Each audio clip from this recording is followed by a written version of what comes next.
How is it going? How you doing, everybody?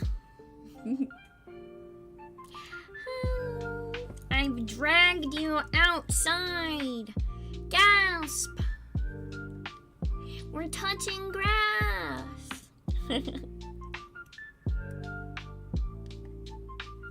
Hope that's okay.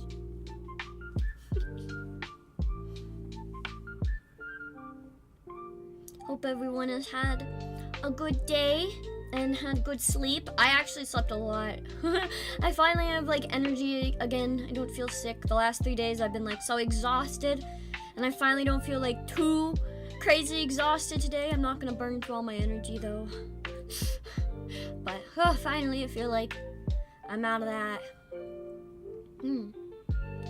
I'm doing good though. I ate some edamame beans a little bit ago, and my kitty cat was crying a lot, and my mom was like, I hope he's okay, I'm freaked out. And then I was like, I think he just wants me. And she's like, what? And I just sat down and I started petting him, and then he was quiet, and she was like, he was like crying.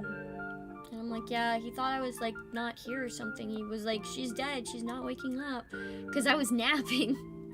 So he was upset that I was napping. You're on your way to nap after near heat stroke? Oh my goodness, you should take some cold towel and put it on the back of your neck, because yeah, it's hot. Very, very hot outside, guys. Please be careful. It's like way too hot in some places. Heat stroke is no joke. It happens before you even realize it. You don't sometimes you don't think you're getting heat stroke, then you get it. Heat stroke is very dangerous, okay? Your body is a computer. Don't let it overheat. Don't let that happen. Because if you die, you can't come back to the stream. And if you don't come back to the stream, I will notice. You think I don't know who's new in this chat? I see people who are new. I see people who are not new. I know all. Well, not everything. I don't know a lot of things. Actually, that's a fact. I had a very funny conversation with my mom this morning. That might be funny if like you are ever wondering to yourself, I have autism, or I don't have autism. And I'm not saying like if you don't do this or you do this, you do have autism, or like if people around you, because like my mom's also like 60, so she could just literally, as she said, she was like, I don't know if it's just that I'm not autistic like you, or I don't have the energy anymore. But my mom watched all of season 1 of Peacemaker, which I was very surprised about. I did not think she would watch all of it. It's not actually like something she usually watches, but I was telling her, I was like, no, it's pretty good. And then I went to her this morning, and I was like, and I sat down with so much excitement, and I looked at her and I went, I'm so excited, we finally get to talk about this. And she went, what? And I went, Peacemaker. And she went, what about it? And I went, well, how do you feel about it? Did you like it? What about the characters? Like, how does it make you feel about other media that's like come out? And she went, well, I don't think I like feel any particular way. And I was like, what do you mean? Like, you don't want to talk about it? And she's like, I don't know what to talk about.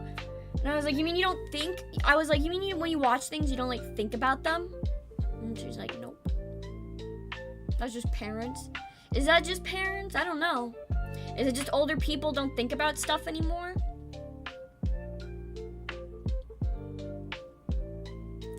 Because I mean, like, my mom isn't like, yes, she's my parent, but she's prone to listening. So it isn't like she doesn't want to talk to me about it. It isn't like she's brushing me off. It's literally just more, can't stop my dad from yapping. Okay, see? So I feel like, yeah, maybe it's just, okay, yeah, I'm so frustrated trying to talk to people about shows, and they're just like, it was alright. So yeah, it's not just parents, because I'm like, Mom, what do you mean you don't have anything to say about it? Like, because she watches a lot of TV. I'm like, you should have an opinion. Like, don't you think like this, like the characters were like very different from what like most characters are in most media? And she was like, oh, I mean, most parents are on the media like that. No, yeah, that's true. But she was like, I mean, like, no, it was good, and I want to watch the next season. And she was like, I hope we go see him in the movies and stuff. But she was like, yeah, no, I mean, like, I guess I just don't think about that. And then she just went like, yeah, I guess I'm just not that deep And I was just like, man. And that was like kind of the first time I was like, huh. And I was also talking to someone the other day that has a child, and they were telling stories about their child. And I was like, I just said out loud, I was like, man, this must be how my mom feels. Like, no offense, like, because they were saying it lovingly. They were telling stories about their son that's like, I think he was like maybe like in 4th grade or something, that's just like really smart, but like definitely autistic. And like the type of kid that comes in the room and just goes, we're all gonna die one day, the sun's gonna explode, and then walks out. And I'm like, I just was like, I gotta meet this kid, they sound like they're my jam. And I was like, man, this must be how my mom feels though. Because hearing her talk about it, I was like, this literally must just be how my mom feels about me. Because it was the first time I've ever heard someone like talk about their kid and what their kid does like that autistically, and everything that she said that her son was doing, I was just like, damn, this is the shit that I do to my mom and I don't even think about. And she's like mentioning it like in a way where she's like, yeah, these are the odd things my autistic son does, in a loving way. And I was like, oh. We're all a bit special here? Yeah, we're all special. Everyone's special in their own way. Nothing wrong with that. Special hem. Aloha, everybody that's coming in now too. Just autistic thing. Yeah. I'm definitely not one of those VTubers that's gonna be like, I'm autism and I don't have personality, but I am gonna be like, my personality may or may not be fueled by my autism, you know? Like, I'm not gonna say that the fact that I've thought about Nier Automata pretty much every other week for the last 8 years isn't like some form of autism, because it is. Like, it is. Like, that, like, if I did this shit like 50 years ago, they'd lock my ass up. And it's only about to get worse. Like, you guys don't understand. Like, I don't know. Okay, it was so funny because yesterday at the meet and greet, they told me that, thank you, stuck in a ditch, thank you. They told me, that my like speaker was actually kind of loud and the sound travels far. And this was after I went very like proudly, because there was no one in my line for like a second, and so of course, left to my own devices for even like 5 minutes, I just went, I'm gonna pattern recognition everybody to see how old the anime fans are in this crowd. Na na na na na na na na na na na na na. And then like the fucking girl that was running the booth just slowly turned around to me and just went, she just fucking was like, she just held up her thumbs up, and then I was like, how many people heard that? And then she came up to the mic and she's like, the sound actually travels very far. And I was like, oh my god, did I just like do that to half the con? And she's like, it was great. Like, I was like, my kazoo was making Zelda music, like I literally was like, I was doing a bunch of silly stuff. I protested for No Game No Life 2, season 2. I did a lot of things at the convention yesterday. It was so fun. The people I met were super fun. I met all different kinds of people. Like, you would think like, okay, this is why you can't be like VTuber fans or anime fans or like the same type, because like literally, okay, like every single person in my line was a different type of person. It was like so cool. Like, it, and in a way it kind of made me feel like, I don't know, like, okay, proud of myself in a way, like to be like, oh, I don't just only like attract this type of person. Like, I don't know if that's weird to say, but like, you know, like it was really cool to be like, whoa, there's like such a variety. Like nobody was the same in my line. Like literally, okay, the first person in my line was a dude.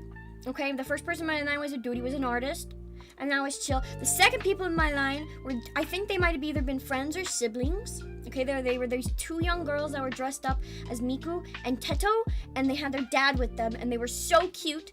And I told them they could have one question, and they asked me how expensive it was to be a VTuber, and I had to be honest to them, right? Like because especially with their dad there, because I know that their dad, they were probably gonna be like, Dad, we want to be VTubers, right? But I told them like the important thing. I was like, like you can start small, draw your own character, and just start creating. That's how you start the best, right? And then I was like, you can get cheaper models where you can customize them, like just the colors and some simple stuff for like, $25 or less. And then I went, and I have to be honest though, because, all the artists put so much work into VTubers nowadays, if you want your own character, it's probably gonna be like $500 to $1,000. I have to be honest with you. And they looked at each other like their lives were over. And I was like, I'm so sorry. And I wish like in my head I also wanted to say, because like I also wanted to say it's not that expensive, but I held my tongue, because it is especially to kids. And it is expensive, but it is for something that is in the grand scheme of things just art. But in modern day, like in general, no, $500 to $1,000 is actually not a lot of money. That's not even rent. Like, rent is more expensive than a VTuber model, bro, in America. Like, the girls could be VTubers before they could have their own rent, and they could probably be VTubers and make their rent better. So, like, I gave them at least, like, some hope, but also some truth. But, yeah. But their dad was recording the whole thing, and it was just, like, so fun. And I'm like, oh my god, I'm a memory that's gonna last forever. And I'm like, oh my god. Hi, everyone. Hi, everyone that's saying hi. Thank you. I'm just telling some stories. I'm just chatting. I don't do it very often, but I actually have some things to say. For once, I've been collecting.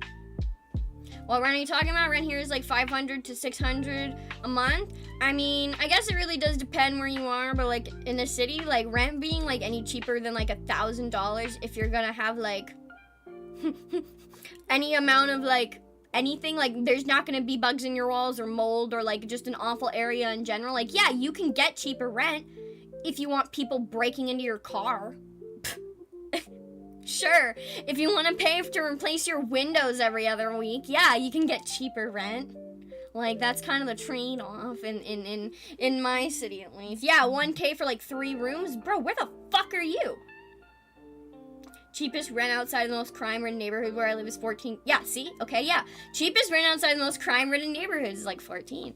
If you're in like a city, yeah, 14K for 1 bedroom. Okay, so I'm not like crazy. It really just depends. In the South, now with city pricing, just avoid NYC and LA. I mean, yeah, I guess at this point, like all like any apartment, anything that's gonna be in the city that's gonna be around anything convenient is gonna be like over 1,000. And it's like, yeah, you can get some in some better places, but 1K for 3 rooms is crazy. Like, where the fuck are you? The fuck? Another part of the world? I don't think you're in America, motherfucker. Like, what, where is your city 1K for 3 rooms? Like, are you I think you're fucking with me. UK? Okay, yeah, go fuck yourself. Yeah, that's what I thought. You're not in the fucking US. Shut the fuck up. Oh, God, yeah, no. Yeah. US is like 1K you'll be lucky if you get a room. That's if anything. Like, double US, I'm sorry, Canada. Prices like that here are usually for hotels, some kind of resort. Bro, okay, literally, you can get hotel rooms for the same price as like a whole month rent. Like, prices are just too crazy. Like, yeah, like, no, it's like, all of that stuff is like, there's so much like wild different stuff going on with trying to rent, man. That's why I'm like, nope. highly inflated. Oh yeah, I mean, at this point, all of the cities are gonna, like, you say NY in California, but fucking Las Vegas is the same, Seattle's the same, Boston, Chicago, like, it does not matter where you go. At this point, if you're in a city, they're fucking your rent, okay? Like, nah. But no, yeah, like, so I had those 2 girls in my line, which were super cute, and we had that conversation. And then there was an older man who was dressed up in a Squid Games outfit with one of the like wotage like idol jackets on. I think he said it was of Sisei, and he was super cool. But he was like definitely like an older gentleman. He probably was like in his 50s or more. And then there was these 2 younger ladies, probably in their 20s. They were dressed up as Luffy and Tiana, like casually, and they followed me, and I literally like just started screaming. I was so excited that there were gonna be cute girls in my chat. Like I literally was I was actually like, because I told you guys the speaker was really loud, so I had everyone at the IGUS link booth turn around to me as I just went, cute girls in chat, wah! And I like fucking screamed, and then these girls were like, they were so excited because I was excited, and it was that's the most fun thing, is seeing the people, because like that's the thing, is I can't see how you guys react to me, obviously. So that's why meet and greets are so fun, because then I get to see like what people's reaction to me is. So seeing them like hold each other and be like so excited that I was excited to be like, oh my god, this anime girl loves us and she thinks we're pretty. I was like, ah, ah, ah, and we both were just like screaming at each other, and it was so fun. and then I met Dumbass. I met the guy that came into chat, and I thought that Luid was talking to me when he said, hey Dumbass, are you going to V Expo? He came into my line, and I was saying like, I'm not AI.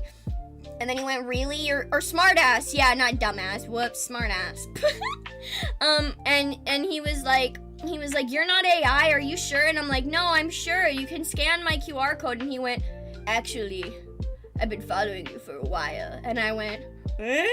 And he was like, you know, the other day, someone asked you if Smartass was going to V Expo, and I was like, hi buddy, I'm not going, are you? And he was like, yeah, and he was like, or something, and he was like crying, and he like got on the floor, and he was like, I'm so sorry. And I'm like, it's okay.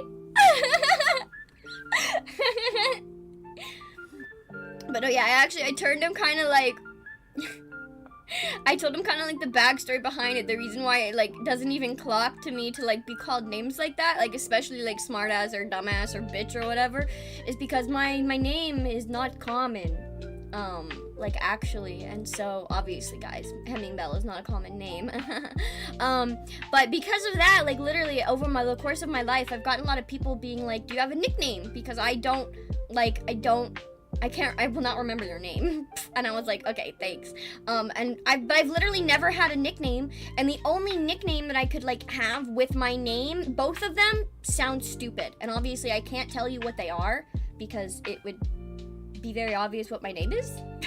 But like they don't sound good as nicknames. Like they're just not very appealing, and I wouldn't want anyone to call me either of those as nicknames. Like, literally, smartass is more preferable than the nicknames that my name could be shortened to. And I'm like, yeah, no, it's no. And so, like, I literally have usually always said, like, call me whatever you want. And so I've always had people that have jokingly been like, oh, okay, I'll just call you, like, dumbass or something. And so, like, I'm so used to being called random names like that. It just means nothing to me. My nickname literally has no connection to my normal name. It's so unique. I know when people say it. I wish I had a nickname. I wish I had a cool nickname. I never had any cool nicknames. The only nickname that I ever got in the cosplay community was because I was small and started when I was like 12. So I was fucking called The Child for years. And then when I turned 18, I had to beg everyone to please stop calling me The Child because it would probably cause some problems. But yeah, that's the only fucking nickname I've ever had, is the child. And I'm like, bro, stop. Yeah, no, it's such a problematic name once you're older. But it was like, it worked when I was younger because it made sense, because everyone knew who I was, because everyone knew who the child was, because I was kind of the only one, like, God, at this point, it's like fucking 10 years ago. Holy shit, that feels so weird to say. That, like, actually, like, kind of makes my stomach feel weird to say that it was 10 years ago when I was the child.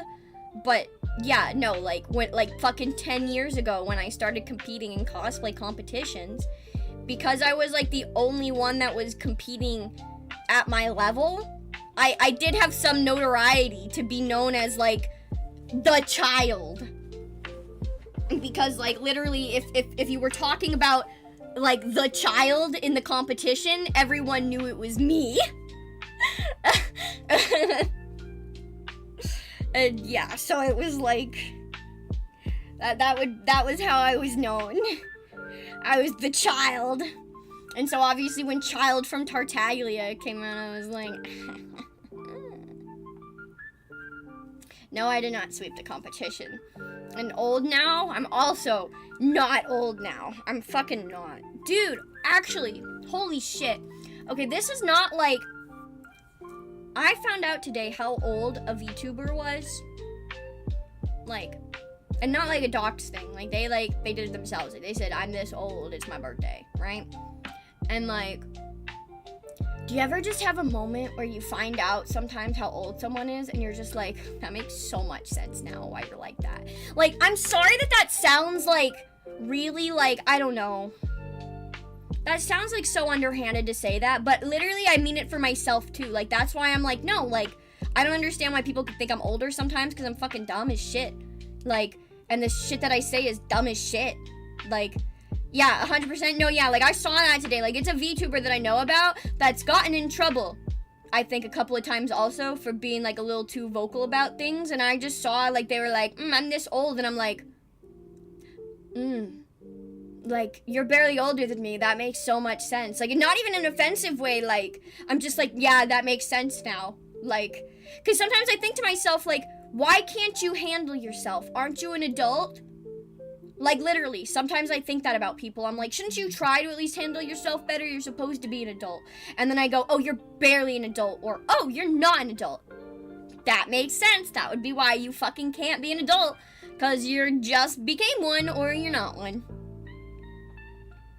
30 is not far away from your age? Yeah, no, 30 is not far away. I think 30 is, like, and I'm not gonna say, like, obviously, like, I don't think there's any age when you quote-unquote become an adult. Like, I think, like, there's science, there's what we've decided as people, there's what people actually, like, mature at and feel comfortable with, and this is not an age, it's just a number, like, conversation, by the way. It's not where I'm going with this. I mean more so, like, to say that I would say confidently perhaps 30, 35 is maybe when you can maybe start being considered an adult, because only at that point, because you might have at least gone through most of the things in life that most people have gone through, so you can understand other people. And that's why I think adulthood is more so determined by social and mental intelligence and and maturity more so than anything else, because some people will stay a fucking child in their brain forever, right? Because hear me out, right? If we're gonna say that, like, autistic people are trapped in their brains, like, to be, like, 12 years old forever, right? Because they like their trains or whatever, and they'll be, like, however old, why do we not look at, like, people that we don't say have autism or have whatever and still go, no, yeah, you can be 40 years old and have a 25-year-old brain, right? Like, I try to explain that to my mom sometimes. Like, I try to tell her, like, I don't think I'm underdeveloped as far as, like, because I can do a lot of stuff. I can, like, when you talk about autistic people and what they can handle, I can do a lot more stuff than some other autistic people can, mostly because I don't even want to go into it because it's a whole stupid government scale in the DSM-5 or whatever the fuck, but autism has just changed over the years, okay? First and foremost, as I've said before, I technically don't even have autism. I have Asperger's, which is an offshoot of autism, which basically means I'm very high functioning. There's just some motherfucker that went, there's enough in common with what you have in autism that you're like kind of autistic, so we're gonna call you Asperger's. Yeah, no, but now, of course, because that was too complicated, in the book, it became high functioning and low functioning, right? Yeah, no, it's no longer recognized, see? And then, guess what? They changed that! Now, guess what autism is? Level 1, 2, 3, and 4. Okay? So, I have autism level 1. Technically. And how they're now determining it is the amount of help that you need, like, from outside sources, is what really, like, quote-unquote, determines autism. So, like, basically, how long your brain stays a kid. And to what extent. Yeah. No, you can't, technically you don't level up, though, you level down. The higher level autism you are, the worse functioning you get. But, yeah, no, I'm a rank 1 autist. I can do most things on my own, but bright sounds bright lights and loud sounds make my brain go. So, yeah. And the food that I eat is weird, and I think about Nier for 8 years, I guess. So, yeah, competitive autism. Transformer noise. Is that what that is? I've been doing that for a long time. But yeah, no, like, they've changed all of it so much around so much at this point. I'm just like, whatever. My brain is whatever it is. I don't even have anything. They just put something on me because they wanted to tell. Because, okay, look, the only reason that autism exists or any fucking mental illness exists is because they need to slap some fucking diagnoses on people to try to help people for better or for worse. And it's all bullshit nowadays because we've all fucking crossbred and bred and so much into people and eaten so much plastic in our food. We're all something. None of us are normal anymore. There's no such thing as a normal functioning human being when we're all living our lives so far removed from what our fucking biology dictates. Nobody at this point is a correct to nature and how, quote unquote, God deemed it. Nobody is correct. We spend our lives creamed over in a screen from the moment we're fucking 4 years old at this point. Nobody at all in this modern age is a proper human according to science. Not a single motherfucker. Okay, so fuck all of that. That's what I say. I suffer from weed. One day we'll find the cure. I think they are trying to find the cure, which is called the Screen Act or whatever. But fuck that too, man. Normal is relative. Thank you, Crimson. What is normal for the spider is chaos for the fly. Exactly. And thank you, Crux, by the way. Welcome to the Hem Boys. I forgot to say hi. I forgot to say thank you. Sometimes I forget because I'm not used to reading like super chats and stuff again. Gotta be good streamer. Gotta be professional. What's normal in military is kind of cringe, IRL. I mean, literally whenever I see like the biggest argument I ever have to like boomers or anyone being like, people being like, oh, the work is so different nowadays, right? Like, the way that I see it is because, yeah, people let yourself get treated like trash for cheap in the hopes that one day you could rank up in the company. And that's why, like, we have these problems. And that's why people that are younger also don't want to deal with it. Because they're like, yeah, no, I'm not going to sit and be treated like trash by these old fucks in a job. Like, no. And I think that's what, like, the old people don't get, is they're like, we're not saying we don't want to work. We're saying we don't want to be treated like trash. I think it's very obvious. I don't know, it's kind of wild to me that like it's such an obvious like in your face thing, like that no, like just boomers were masochists, man. They had a culture of being like abused by their bosses. And you can see it because it's still prevalent in some places in the world. Like, you know? It's wild. It's wild.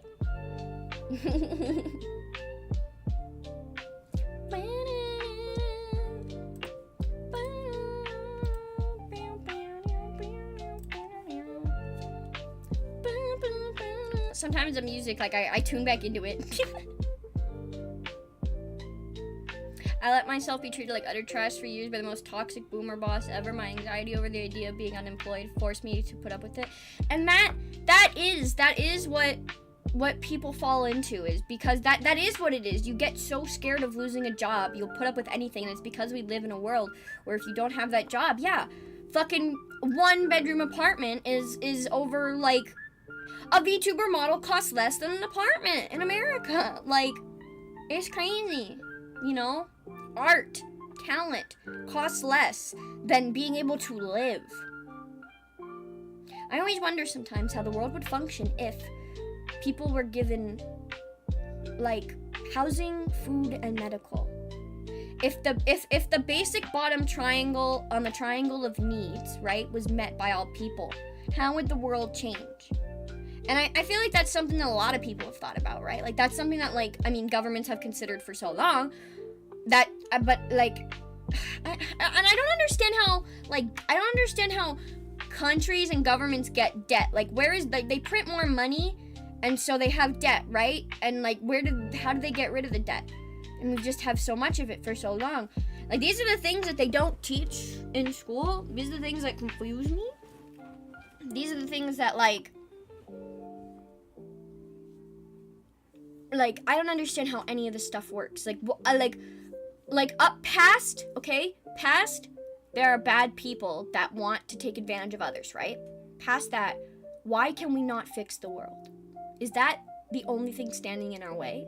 Sometimes my mind gets stuck on that question. Like, my mom was watching a show earlier and she asked me the question of, like, because it was, like, a bad guy that, or, like, they were, like, drug dealers, and like the police officer like killed them to not let the drugs get through, but then like the other, like the bigger cop came through and was like, you idiot, you should have just let them go through. Now you're gonna have all of the bad drug dealers like on your butt, right? And like, do I actually want to learn, or am I just talking idly? It's a little bit of both. I am looking at what you guys say, but I also am ADHD, so I just bounce through the topics. But, no, I was watching it for a minute, and then she asked me what I would do. She was like, well, would you, because she was like, she felt bad, I think, that she couldn't, like, talk to me about Peacemaker. So she was like, what would you do, like, you know, if you were the cop in this conversation, and like that kind of thing. And I'm like, and I couldn't really answer because I was like, I think I would just kill myself. And she's like, what? And I'm like, I wouldn't be able to make the choice. And she's like, so you would just you wouldn't be able to deal with it. I'm like, no, because like I feel like if I knew that like I was the one that let it happen and there was nothing I could do, like, because like, and that is the situation like all the time with all these evil things. Of like a lot of the time it's like you fear for your life, like, and then I got on like the thought pattern of like, man, it sucks that we can't like militarize the police enough to protect people actually, because of the fact that they would just hurt people. Like, they would hurt people. Like, I wish I lived in a world where we could be kept safer with the weapons we've created, but we can't be safer because of the fact that bad people will lie and sneak into good places to make them bad. Instead of just having, it isn't just bad versus evil, you know? The fact that the world isn't black and white like that make my brain do the circles. Ultra kill, God leaves. I mean, man, you should play Nier. God's been gone from there for a long time. The only person you can trust nowadays is yourself. That just is like what slowly it comes back to, and it makes me like think all that kind of stuff, man. Because I'm like, because yeah, I do wonder. Because I'm like, I would never want to be in a situation where I was like, I know that I'm doing my job, like, because like it's like I'm doing my job as a police officer or whoever, right? Like, you can't be the hero that wants to stop the drugs, even if you know that those drugs are gonna go and hurt people. Like, it's crazy, the fact that that's a reality. It's not just, you know, it's not just a movie, not just a lie. Yeah, and I also don't like the thought that you can only trust yourself, because yeah, I don't even like myself a lot of the time, and I can't say the things that I do sometimes. So it's like, you need other people in life, but people are so scary sometimes. We need to increase funding towards social services. Right now, everything on the police, and they're trained. Yeah, I mean, we need to start from the bottom. That's the problem. Is there too much funding is going into solutions. Too much funding is going into solutions, or like, what's the word? Like bandages, instead of starting from the bottom, you know? Instead of actually improving our education or improving the lives that, you know, the common man lives. You know, we'd rather, because everything is a money grab, people wind up just catering to that, and then that's why we get the disparities that we see. I can't help but always thinking about this kind of stuff, because it does make me, and it sucks that I think about this all the time, but it literally, it pops up in my life so simple and so easy. Like, as simple as, like, again, the fact that I have to think that my VTuber model was cheaper than a month of rent.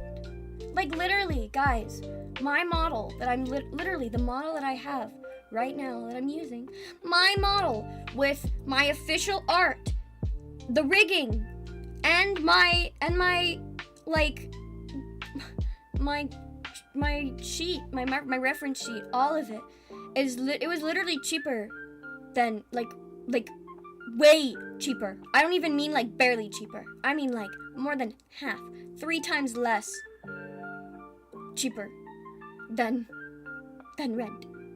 And that's crazy to think about. That's crazy. Something like that, right? That I could just buy VTuber models instead of rent.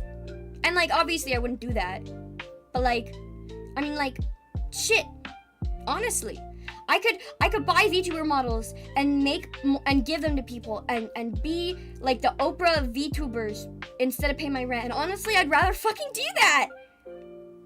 I'd rather do that so much. Like, ugh. I wish that I could have told those girls, you know, like, that they could just have fun with life, like, totally, like, and I felt it in my heart, you know. Obviously, I had to be on my best to tell them, like, you know. I had to be on my best behavior to be like, don't worry, you could do anything in this world. But like, it sucks when in the back of your head you don't even think that you could do that sometimes. Society is a pendulum. Last time we got pushed too far. I do agree there. I think like, you know, we go through good times and bad times, and I think that, you know, I think maybe we're swinging back. And I think, but the thing that scares me the most, or maybe it's not even fear, I don't know if it's hope. I don't know what it is. It's the fact that the last 50 years of humanity have been so different, however, from the last 2000. You know? That's what makes me... Constipation? Maybe. Like, I don't know, like... Technology has changed us so much. What will the new swing be. The swings before have always been of different types, and then obviously the biggest was industrialization. So the question is now, you know, what's it gonna be? Have a good one if you're heading out. 200 years ago, people wrote about the same thing. That, yeah, I know, that's totally fair, you know? I mean, people were looking at the steamboat being like, what the fuck? What the fuck? Yeah. Like, the leap has been crazy. Technology, man. Technologia.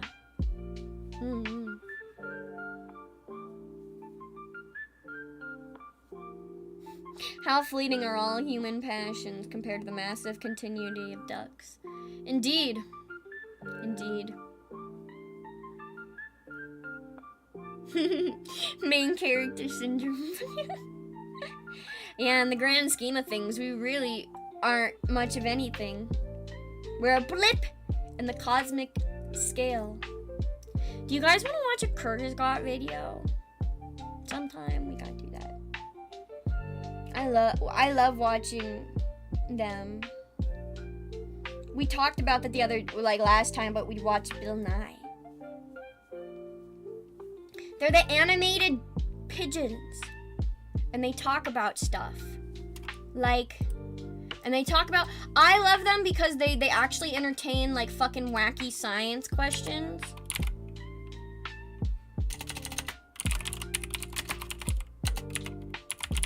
Yeah, the animated science birds. Hold on.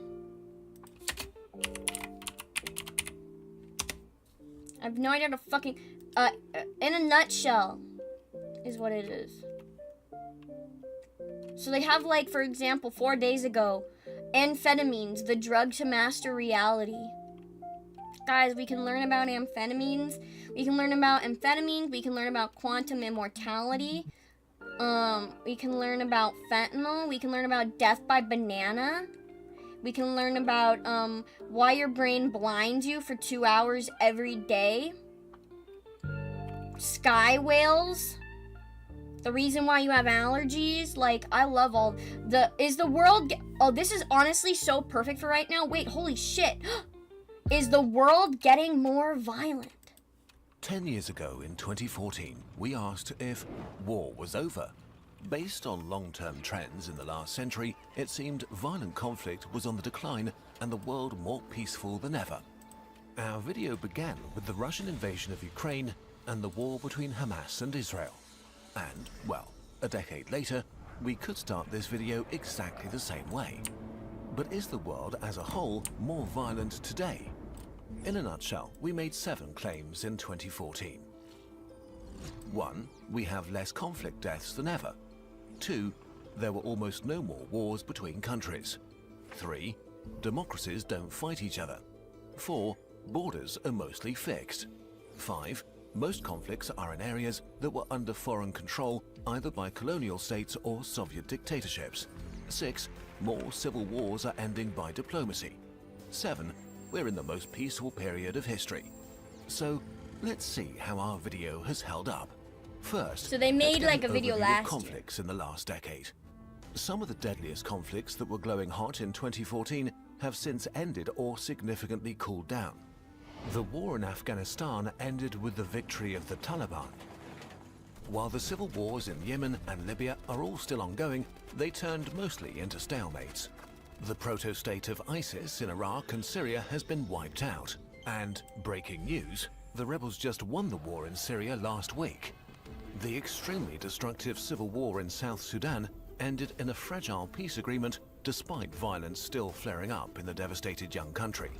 Sadly, the last decade saw a bunch of new conflicts erupt, or old unresolved issues turn violent. One of the main claims of our video 10 years ago was that wars today are not between countries, and this is still largely true. Civil wars are by far the most common type of state-based conflict in the world. We'd wager that most of you have never heard about one of the deadliest civil wars in decades, the 2020 Tigray War in Ethiopia. It ended in 2022 with the victory of the Ethiopian and Eritrean government forces against rebel groups. Exact death tolls are unknown, but they may exceed 500,000. You used to like it like a lot of that? civilians. Yeah, I've watched like so Aside many from other Tigray, videos. a number of new civil wars have broken out since 2014. Although new is a bit misleading since the underlying issues were brooding at a smaller scale for a long time. The deadliest have been the Sudan Civil War, the Civil War in Yemen, and the Civil War in Myanmar. Multiple nations in Africa like Mali, Nigeria, Somalia, Burkina Faso, and This is Mozambique like the only way. are Do suffering you guys from understand Islamist that the insurgencies fucking that animated birds destabilize tell me countries more and about have than cost this than tens my of fucking thousands of news and my civilian government? lives. Lastly, there are nearly 60 smaller, unresolved state-based conflicts around the world, many going on for decades, that are smouldering but have a relatively low death toll in comparison. Maybe the worst news is that we've been seeing interstate wars again. There was the short-lived 2020 war between Azerbaijan and Armenia, which redrew contested borders. Then there's the latest war between Israel and Hamas that turned into a regional crisis. What is certainly the most disturbing new development is the full-scale invasion of Ukraine by Russia. It's the first large-scale interstate war in 20 years, and the first war since World War II where a major power is trying to conquer territory. See, and to I wouldn't subjugate understand another this at state. all. It followed an 8-year conflict that started with the 2014 Russian annexation of Crimea and the war in the Donbass. Exact casualty rates for the war since 2022 are hard to verify, but they go as high as hundreds of thousands. Okay, so what about our 2014 claims? If we add up the numbers, we see a few things. Roughly, between 2004 and 2014, there were about 350,000 deaths from state-based conflicts worldwide. They were going down from 2014 to 2019 and then rose sharply in 2021.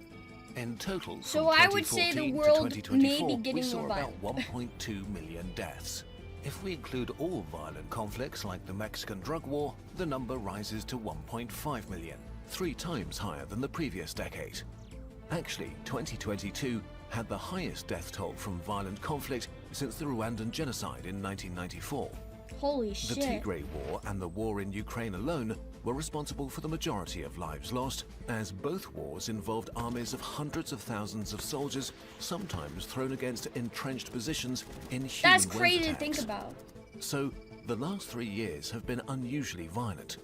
But if we zoom out a bit more, we can put those numbers into perspective. Okay. A terrible thing, but nowhere near how bad it can get when the world goes to war. In the grand scheme of things, we are still living in relatively peaceful times. But the next decade will show if the trend will reverse or if the last few years were an anomaly. Unfortunately, there have been proper wars between states again, so our prediction on wars between countries didn't hold up. What is as true today as in 2014 is that almost all armed conflicts in the world are in countries that were under foreign occupation in the 20th century, either by colonialism or by the expansive Soviet dictatorship. Ethnic groups were split apart or forced together by arbitrary borders, resources unequally distributed, or power vacuums created, which led to conflicts that are in many cases still unresolved. There have also been no wars between democracies who seem uniquely unwilling to fight each other. So compared to the last century, it's still true that war between nations is still an exception rather Yeah, than it's the rule. not war between On like the other nations. hand, we That see is true. fewer civil wars end by diplomacy. Instead, there's an increase in either victories or stalemates. These often aren't permanent resolutions to the conflict, only pauses in the fighting, because the underlying causes haven't been solved. For our claim about borders, we can see that most international borders in the world still hold up and are not challenged, but there are still a few dozen territorial disputes in the world, most of them in Africa and Asia. And some are getting hotter, like the border clash between India and China over Aksai Chin and Arunachal Pradesh. China's claim to Taiwan, or Venezuela threatening to annex part of Guyana's oil-rich province Essequibo. One thing that makes wars so deadly is that they're often supported by external powers. Many countries are providing support or arming up different sides or factions, like the competition between Saudi Arabia and Iran for hegemony. I don't know if with you guys. I'm Iran sorry. I being don't know the if you main guys want to sit supporter here for and the listen to Houthis, this. I'm Hezbollah. sure this is like kind of depressing. I don't mean to depress you guys. It's just like this is actually like very interesting to me, because like I live in a place where literally like Okay, my mom refuses to turn on the news because it depresses her. So I don't hear the news. And the news that I get on my phone is propaganda. Okay, guys? Like, I'm an American. I'm very, very, very, very, like, it's very clear to me because I'm an intelligent American that all the things that I'm seeing on my phone it is propaganda currently. And all the ads that I see on TV are propaganda. I'm very, very aware. So, like, this is, like, I'm, like, that's why I'm, like, so locked in, because I'm, like, I don't know none of this. This is not shit that they tell any of us. Or Hamas, or in the Ukrainian war, with the West supporting Ukraine, while China, Iran and North Korea support Russia. But it's not just countries. External powers keeping conflicts alive can also be Islamist groups like ISIS, or criminal networks, or even local elites that benefit from their own country being torn apart and effectively prevent conflicts from ending. The end of the rules-based world. There's a lot of debate among experts about what factors make the world more or less peaceful, but there are no easy answers. One of the major reasons the world has seen less conflict was that after the end of the Cold War, many countries expected a sort of rules-based world order, and for a time, this worked somewhat. But things have been changing in the last few years. The world has become multipolar, with new alliances forming, and the idea of a rules-based world is being challenged. China's manufacturing capacity is now as big as the US and Europe's combined. With its massive economic development, a new superpower has risen. Yup. It's common knowledge that the US spends more on its military than any place in the world, but this may no longer reflect the true balance of power. China doesn't report all of its military spending like the US does, and it gets a lot more done with each equivalent dollar spent. Oh, dude. Recent estimates China's trying totally to account for these differences tell us China's effective military budget is now a significant portion of the United States' budget. And with Russia breaking the taboo of launching the first war of conquest by a major power in almost 80 years, Europe has begun the process of rearming. It is slow because, well, Europe is slow, but it is happening. We're in the transition to a multipolar world again, with different nations and alliances claiming spheres of power they want to dominate. In this climate, tensions and conflicts between states have been rising, even if most of them have not turned into wars yet. So, is war over? The clear answer is no, and the direction we're headed in doesn't seem great. But with all the gloom, it's also true that we are still in a peaceful period of world history, and that deaths by war are still at historic lows. The world is at a crossroads. We'll do another update video in 2034. Let's all hope we'll have better news for you then. One would definitely hope so. Yeah, I love this channel so much. This is a channel, guys. They have so much. Like, all of history, 4.5 billion years in 1 hour. Maybe we should do a watch-along of that. Maybe we should do a watch-along of all of history. You know? They've got, like, all sorts of stuff. They've got tons and tons and tons and tons. So if you guys want to learn some cool stuff, and it's definitely, like, it's very digestible. I highly suggest watching these guys. Because, I mean, like, shit. They literally have, like, again, they got weed. They got the most insane weapon you've never heard about. The oldest lie on the internet. Tired of doom scrolling. Like, shit, what's this one? Being a human in the 21st century often feels frustrating. We're clearly at the high point of our species. Never have so many of us lived so well, been so healthy and well off. At the same time, life is incredibly hard. More than 15,000 children died yesterday. 700 million people live in extreme poverty. Even within rich societies, there's loads of unfairness and daily struggle. We are divided, unable to solve our problems while creating new ones, destroying our world in the process. In many ways, the vibe is that we live in dark times. It's so easy to feel disconnected and powerless in the face of problems too big to solve. And so the state of the world fills many of us with doom, hopelessness, and sadness. We feel it too. It's one of the most pervasive stories of our time, and there's a lot of truth to it. But, as Terry Pratchett said, we are the storytelling ape. We think in narratives and live in a network of stories that make up our world. So without minimizing the darkness, we want to add a story that we find helpful for dealing with the world. This is subjective and not a science video, so you don't need to buy into it. Aw. Our story begins guys, it's not a with the science first one, okay? moment that ever was. 14 billion years ago, time and space began from some kind of state of pure energy. From this very first moment, the universe grew and evolved. Things that were one became many. Energy turned into forces and particles. Out of chaos emerged the laws of nature. From these ingredients, stars arose, gigantic engines, turning simple stuff into complex stuff, only to die violently and spread the new complexity around.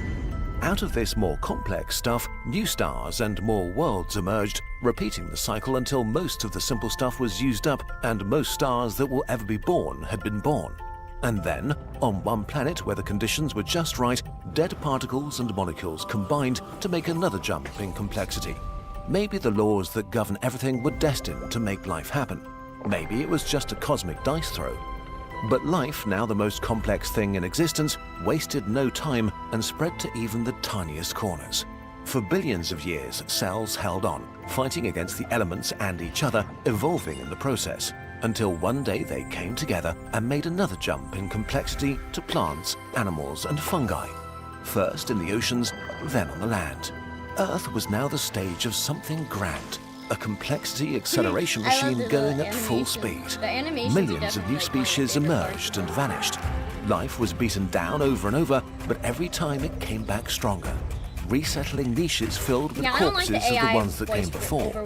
Most of these beings are hidden in time forever. We only know their faint echoes. Until a few million years ago, an animal looked at the night sky. It looked at its hands. Monkey! It saw its reflection in a puddle, and it realized it existed, that it was alive, here and now. That's kind of You fucking probably creepy. had such a moment as a small child, mundane and majestic at the same time. This is where the human story begins, about 6 Bro million years realized he ago existed. with the hominids. Still just another animal among many others. They split into many families and lineages, evolving further or disappearing again. But for some reason, their evolutionary niche enabled their brains to grow, and they learned more about this strange world. They prayed to the stars, they tamed fire, and turned stones into tools. They celebrated and cried together. Life was hard and brutally short, but together they endured, probably by telling themselves stories about the world. For almost 250,000 generations, they built a biological foundation. And then at some point 200,000 years or about 10,000 generations ago, they became us. Humanity had arrived. Our ancestors didn't waste any time. Their world was still hard and unforgiving, but out of pure stubbornness, they didn't accept that. They wanted their lives to be better, so they made better tools and learned to preserve their knowledge beyond death. Progress started slow, and then suddenly they, or better, we, made the planet our own. Agriculture and the first villages this and is not temples how most of snowballed their into videos are, by the civilization, way. This is, like, kingdoms the and only one empires, that they do technology, that's, like, writing, that's why you said in the astronomy, beginning, this one's medicine, not really philosophy. science. A hot second later, science, industrialization, the modern world, the information age where we are today. Earth is truly ours now. We changed it in ways unfathomable a few short generations ago. We turned the land into fields worked by millions of machines, built thousands of gigantic jungles made of sand and metal. We split the atom and traveled to other worlds. Everything is different today. Except us, of course. We humans have not changed. We were molded by a cold and unforgiving world where we needed to be hard and brutal to survive. We are still bound to our nature that made us so successful. We still tell stories, are hungry for food, greedy for resources, desperate to be accepted by our peers. We're scared by the dangers that lurk in the dark, imagined and real ones. We're still brutal to each other and the animals we hold power over. We're still territorial and possessive. We fear losing what we have, and we fear change. We downplay the damage we cause and ignore the people in need outside our tribes. Humans are not nice, and if we look at our history, how could we expect ourselves to be? In nature we see great beauty, but also endless violence and struggle, devoid of morals or kindness. We are an instinct-driven apex predator that survived in an uncaring world, only now we have coal plants, nuclear weapons, and social media. This would be hard to handle for any animal, so it makes sense that we continue to follow the impulses so deeply ingrained in us. But this is only because we've not yet caught up with the mind-numbing gift we've been handed. The real tragedy of humanity today is that we are these amazingly powerful beings that have not awoken to their potential. We're trapped in the present and the mindset of a scarce world. But aside from the physical limits of the universe, there's nothing stopping us from creating a literal paradise for ourselves. This seems so daft, but it's true. If we dare to tell ourselves a different story about who we are and who we could be. Humans throughout history felt like they would witness the apocalypse, and this feels especially true today, but you're probably not living in the end times. There's a solid chance that humanity will persist for thousands, maybe millions of years. If this might be the very start of our history, what can we dream of achieving? Just like our very first ancestors 6 million years ago, we may be the ancestors of another 250,000 generations of people. But while the hominins found themselves powerless in a world they had to adapt to, our starting conditions could not be more different. It's like we got handed a save file of a game where others put in millions of hours of work and where we can decide what game we want to play in the future.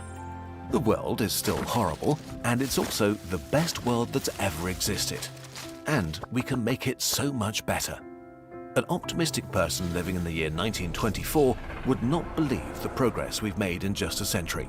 How much we reduced poverty, how many diseases we cured, how much free time we have, what kind of luxuries are ordinary to us, what technological wonders we take for granted, how few of us die in war, how many live in a democracy. And today, we might very well be gearing up for a jump like our ancestors 10,000 years ago, when agriculture changed everything for everybody. From AI possibly transforming the information age, to biotechnology enabling us to manipulate the language of life itself, to new sustainable ways of harvesting the energy we crave. If we start thinking in decades and centuries, it's perfectly reasonable that we'll solve our problems. We can eliminate poverty, maybe all material needs, defeat all diseases, maybe even death itself. We have the potential to restore balance to the climate and heal the planet again. We may be able to adapt to the information age and make lasting peace. None of this is guaranteed, and it will be hard and full of failure and setbacks. Some things will get worse before they get better. We'll run up against our nature over and over again. But if we manage to clean up our act, we could create a world better than we dare hope for. You get to do that. You get to live in a world that's deeply flawed, but also the best it ever was. And you get the opportunity to make it better. A world with the smallest amount of suffering possible that fits our nature and inspires us to be the best version of ourselves. That's a beautiful video. That was a good one. I like that one. I know I seem like such a crybaby. I can't help but like crying about it because that's like kind of how I feel, you know?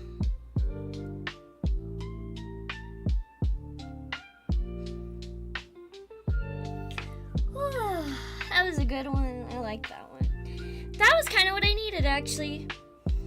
That is what I needed to feel a little bit better. Stop doom scrolling, guys. Remember that, right?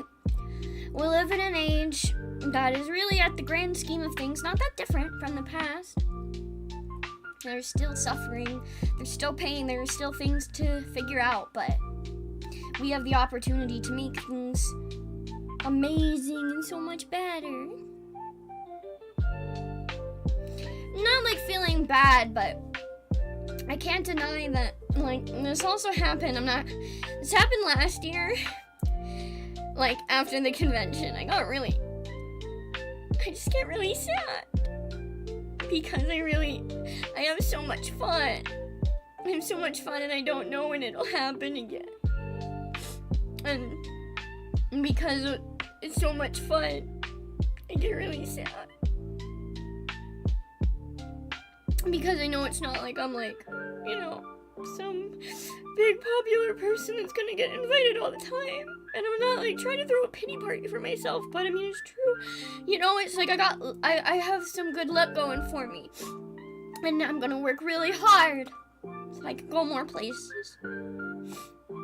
But it's like, it's so much fun. It's so much fun.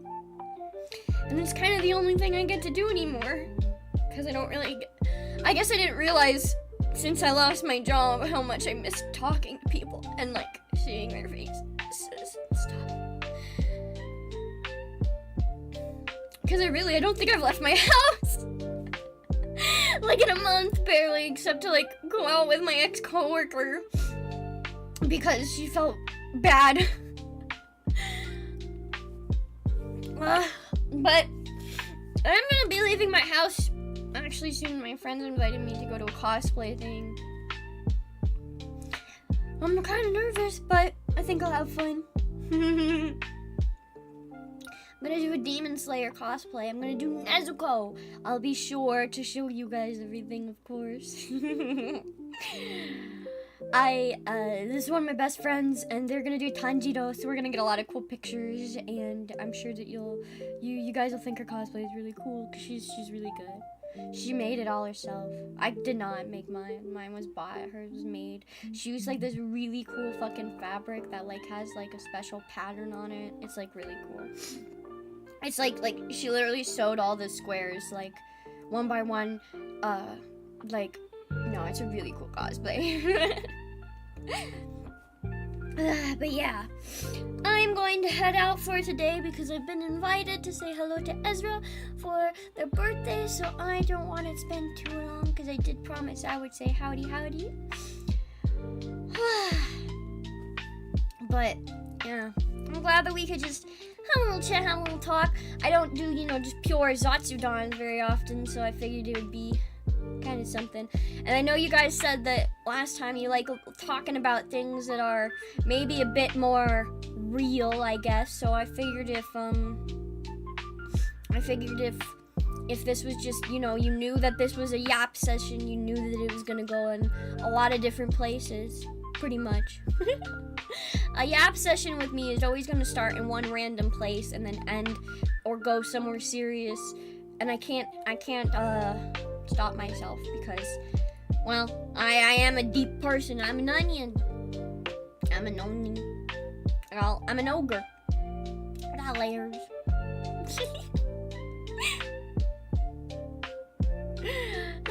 But I've had fun, and I like to show you guys those videos. It was fun, and I'll definitely probably grab, maybe like, I'll pick a couple that I really like, and maybe we'll do like a special video especially towards like reviewing those. But that's kind of like all I really like wanted to tell like my stories about. Like it was just like, yeah, I thought a bit more about like, some of that like serious stuff because of that, and then I had fun at the convention seeing a bunch of different kinds of people, and it's kind of really all the only stories I have to tell.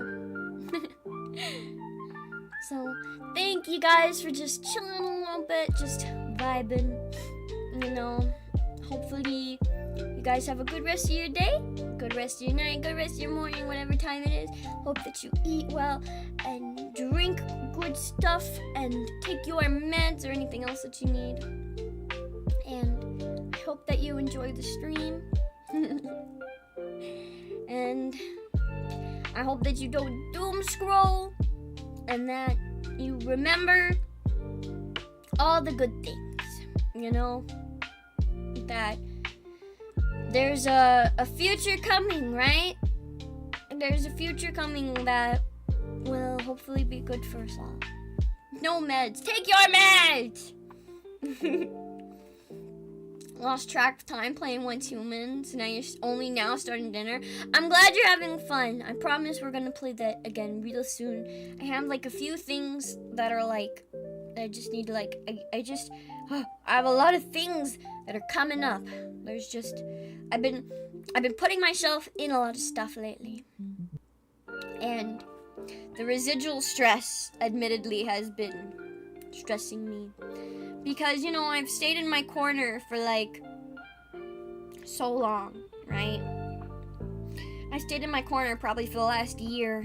And so now I'm kind of starting to come out of my corner, and I'm having a really fun time. I've been invited to a lot of things, and I have a lot of things on my plate, but I'm also like, at the end of the day, I am also like, don't perceive me.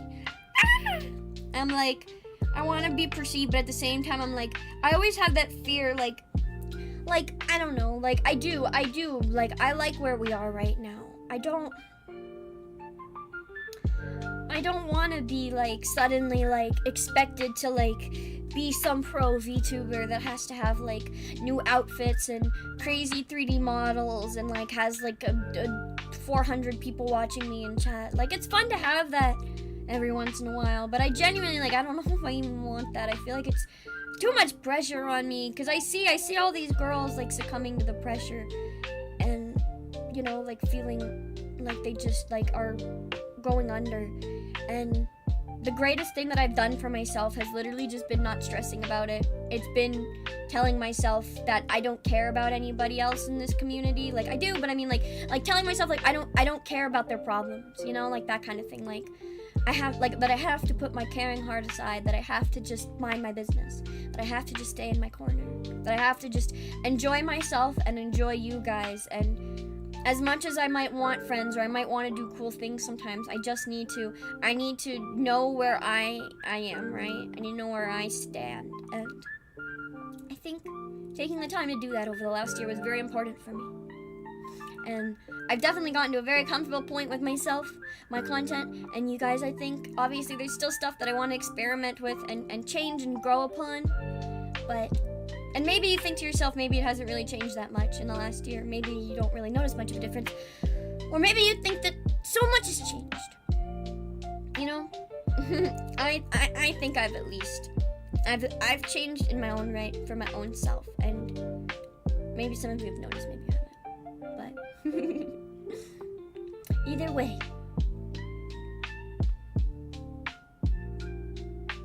it's been a whirlwind. Yeah, it's definitely been a time.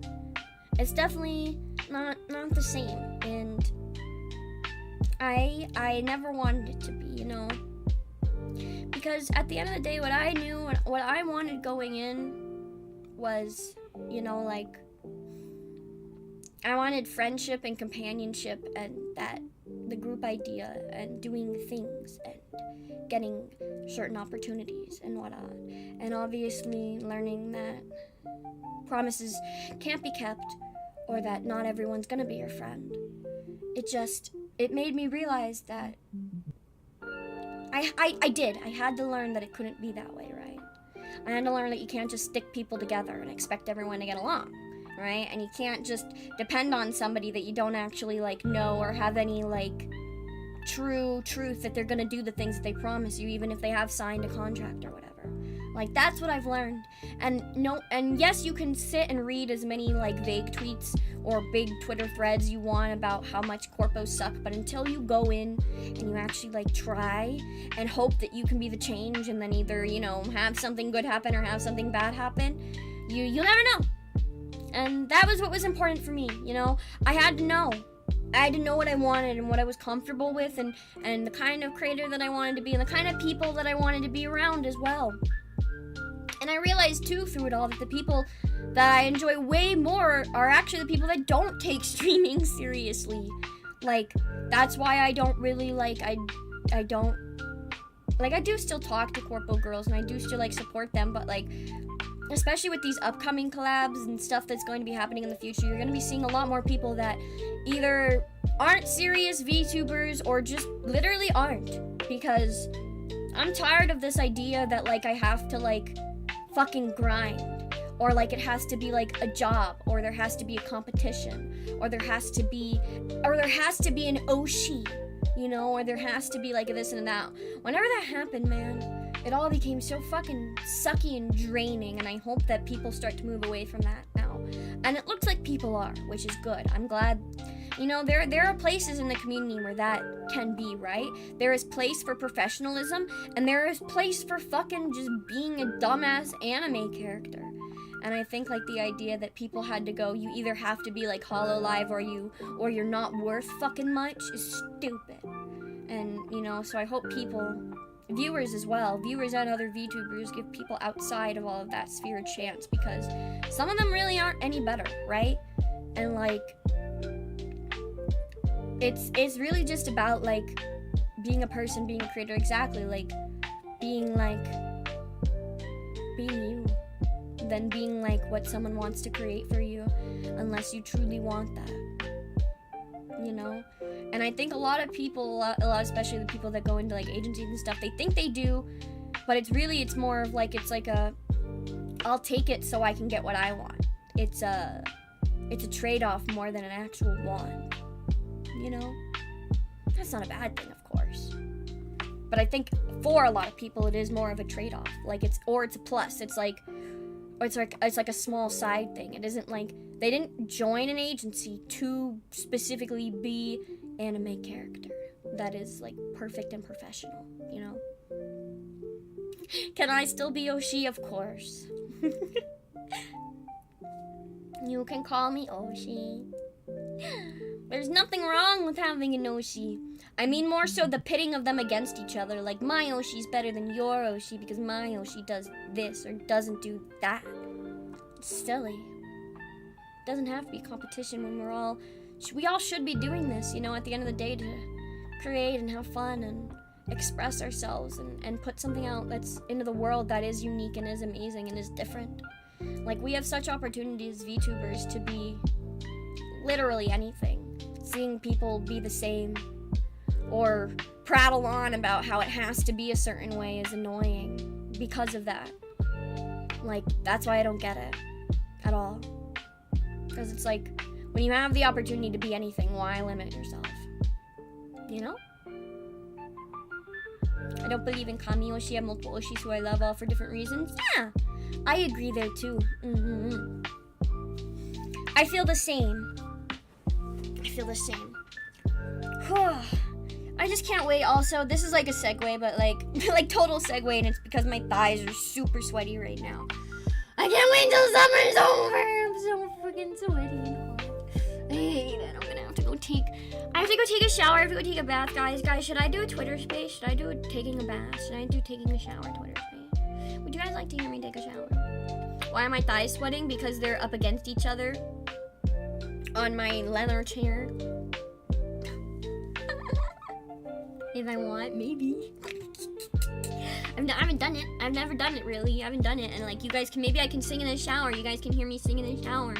I won't really be able to, like, you know, read your guys' comments or anything. But you guys can pretend, like... I don't know. You're weirdos listening on the other side of the door. That sounds awful. That sounds awful. But, I mean, like, some guys, like... I don't know. Some guys have that as, like, a fantasy. Is that, like, weird? Like... I don't know. Like, I understand. Like, I'm not even saying it's weird. Like, I get it. Like, I understand it as a fantasy. Like, I understand it. Like, I'm not, like, calling anyone out. Like, I'm saying, like, nah, like, I feel like if I knew that, like, 9S was on the other side of the door, I'd definitely listen to him in the shower. Like...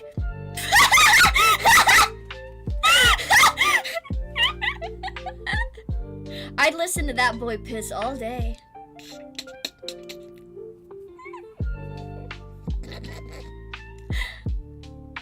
Why be on the other side when you can join? I know, right? No, but, like, that's the thing, no. I think, like, hear me out. I think if someone, like, if you're gonna okay, actually, guys, if you get a partner, do not surprise your lady in the shower, okay? Women and men bathe differently. You have to remember this, okay? Unless you've explicitly talked to your lady about surprising her in the shower, don't, because you're probably gonna piss her off, even if she goes along with whatever you're doing. If you haven't already spoken about it, don't surprise her, and I'll tell you the reason why. Women love showers. We like to be in there for a reason. It isn't just being clean to us. So if you go in there and you mess it up, you mess up the shower time, man. When we're already trying to be clean and pretty and smell good and do whatever we're doing, like, yeah, even if we get, you know, the horny and we're like, okay, maybe fine, you know, I'm into this, I guess. Like, that's still the thought in the back of the head that's like, oh man, my shower. So remember, guys, okay? Yeah, communication is important. What would happen if I was in there first and she didn't know? I mean, if she comes in to surprise you and you're into it, obviously, like, that's a different thing. Like, you always gotta be like, oh, I'm sorry, I didn't know. If you don't know you're in there, do you want me to leave or not? Like, if they ask you to leave, leave.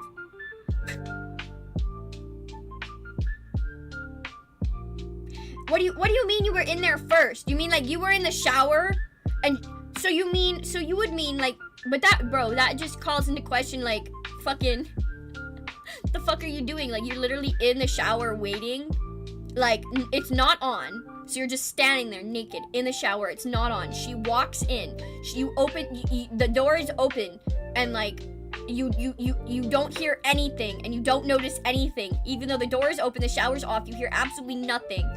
In the dark. Yeah, the light's off for some reason. You're in the dark, in the shower. You're in the dark, behind the curtain, no shower on, because obviously that would be the, how would you not notice? How would she not notice that you're in the shower if the shower is on, right? So the shower would have to be off, meaning you're literally sitting there butt naked in the shower off with, fucking doing nothing. And then she walks in and you say nothing and you wait all the way until she finally is butt naked, opens up the fucking curtain, turns on the light, and finds you and goes, ah! Like, bro.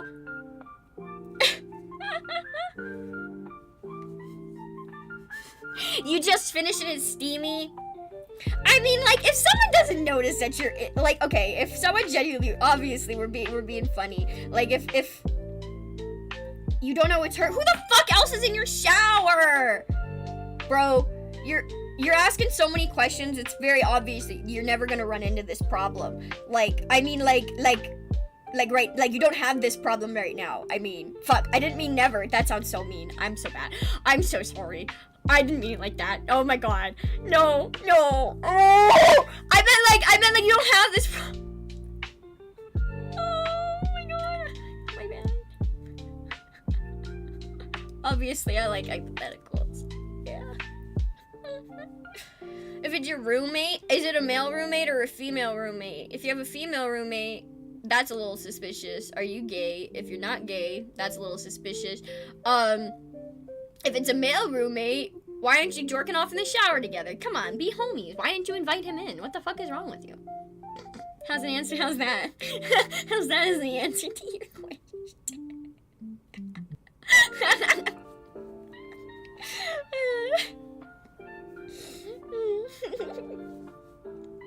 I'm sorry, I'll stop teasing you. Yeah.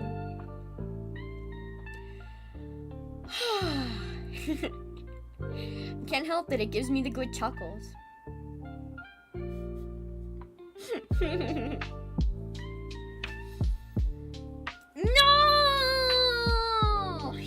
No!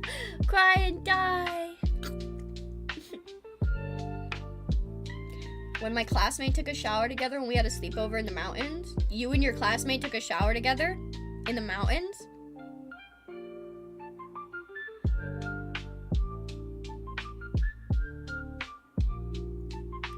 Interesting lore.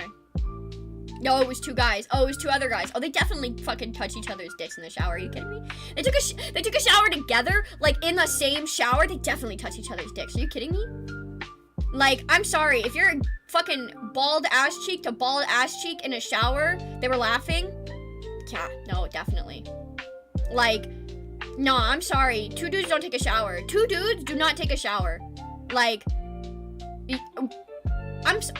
men would literally rather take a fucking cold shower, alright, than be naked with each other, like, in a shower. So, like, if there's two dudes that are naked in the same shower, like, nuh-uh. You guys were laughing? I see. If they were laughing in there, that would have been even fucking crazier. They sound like the kind of person who wouldn't even have the goddamn courtesy to give bro a reach around. Yeah, man, what the heck? I have taken a shower with someone, but it's like you need good water pressure. Yeah, I wouldn't know. I wouldn't know because I'm gonna be dead honest. So this is why if you have a girlfriend that has like anxiety or ADHD or autism or anything, like this is again where you gotta ask her stuff, because you might think that she's turning you down and you get butthurt that she doesn't want sex, but really it's because her first thought is, I'm gonna slip and die in this shower if we start banging. We can't do that. Like, that's my first thought about banging in the shower, is like you'd slip and fucking die, or like that is so easy to crack your goddamn head open. Like, there's no way. Yeah, you should, yeah, oh yeah, you should go eat. How slippery is my shower? I mean, I feel like if I don't know. I don't want to think about it. I don't want to think about that. Ew. Okay, I'm gonna think about it as if I was fucking 9S, okay? How about that? If I was fucking raw dogging 9S really hard and his little android body was shaking super hard, like if Buddy's knees locked, he'd definitely fall and hurt himself. And that would hurt. I don't want to do that to him. Okay? I don't want to do that to him. I don't want to hurt him. No. I don't want to do that to him. I couldn't imagine. That would be so painful. And that's why I'm like, why would you want to do that to your lady? You know? You know what I mean? Like that? Oh, that's what I was meaning.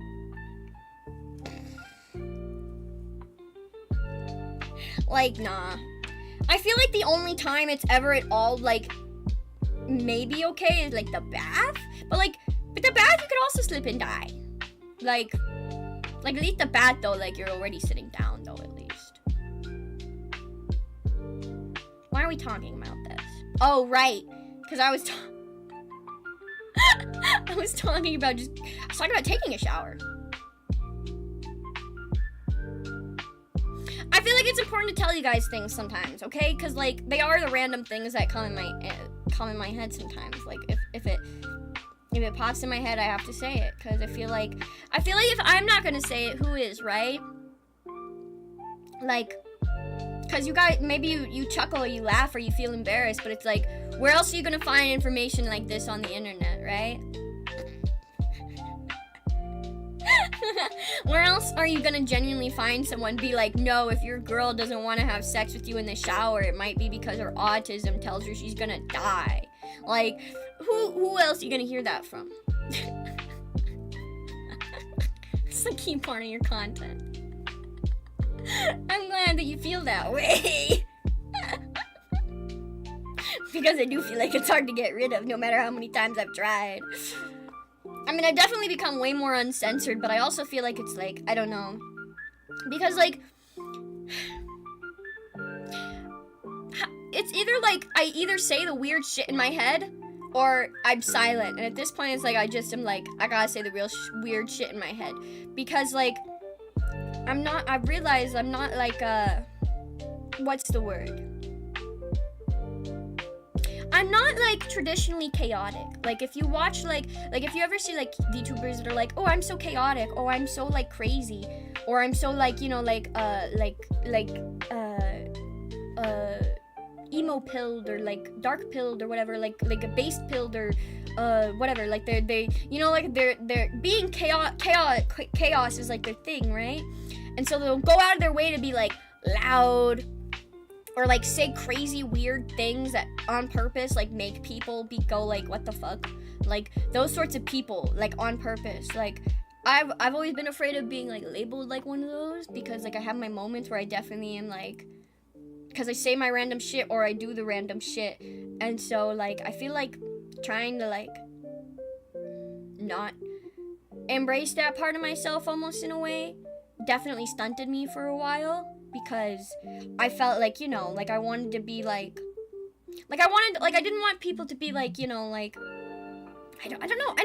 Like, I'm always worried of attracting the wrong types of people, you know, which is also, again, why I'm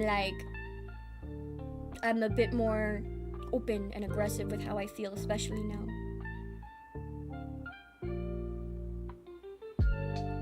Yeah, being under contract is also definitely a different thing. I also always think, like, you know, like, how are my words going to affect other people? And so I don't want to say things that are going to make people go, like, oh, she feels this way. How do the rest of her gen mates or company feels, right? Like, so it's definitely, like, it's definitely, like, a thought. And it's also, like, so it's, like, you know. It's, I'm living on the seat of, the edge of my pants. The seat of my pants. I don't know what the expression is. Where it's sort of like, you know, while I don't have anyone to rock with my words, I say whatever I want. I don't know what the future holds for me, though. Genuinely. I tell you guys this with all honesty because there are many things out there, and I do feel like I would benefit from some sort of management, but I do not think I'll ever join a company again. I don't think that you guys are going to see me graduate and become a character anywhere else ever again, unless it was literally somehow I made it into fucking like crazy like Hololive. But I'm not even trying out for Hololive, so it would literally need to be Hololive emailing me and going, hey, we want you to be in Hololive. Sus, I don't know, but yeah, I definitely feel like in the future, and I have like no ideas, I do think that being of some sort of management, because I do have ADHD and I do have issues getting things out when I want them out. Like, that's what I definitely need. I do need that little bit of, help. And there are places out there like that. But I'm definitely doing my cherry picking and crossing all my T's and dotting all my I's and reading everything and watching everyone from any company that I even consider. Like, yeah. I think there are a few places that could be good for me for different reasons, but they're for different reasons. But so far, I haven't found any place that I don't feel like I wouldn't lose a part of myself. I've had maybe some considerations, and I've definitely found some places that are a lot closer to what I would really, really love and enjoy. And obviously there's, I've gone about sending out my own emails and poking places and being like, I wonder, what will you tell me? And so I've definitely, I've heard, of some plans, because, there are definitely, agencies that are deciding maybe their agencies going back and forth between adopting or, hiring. And obviously, at this point, I would fit best into being adopted somewhere or wherever, just who knows. But I don't know, because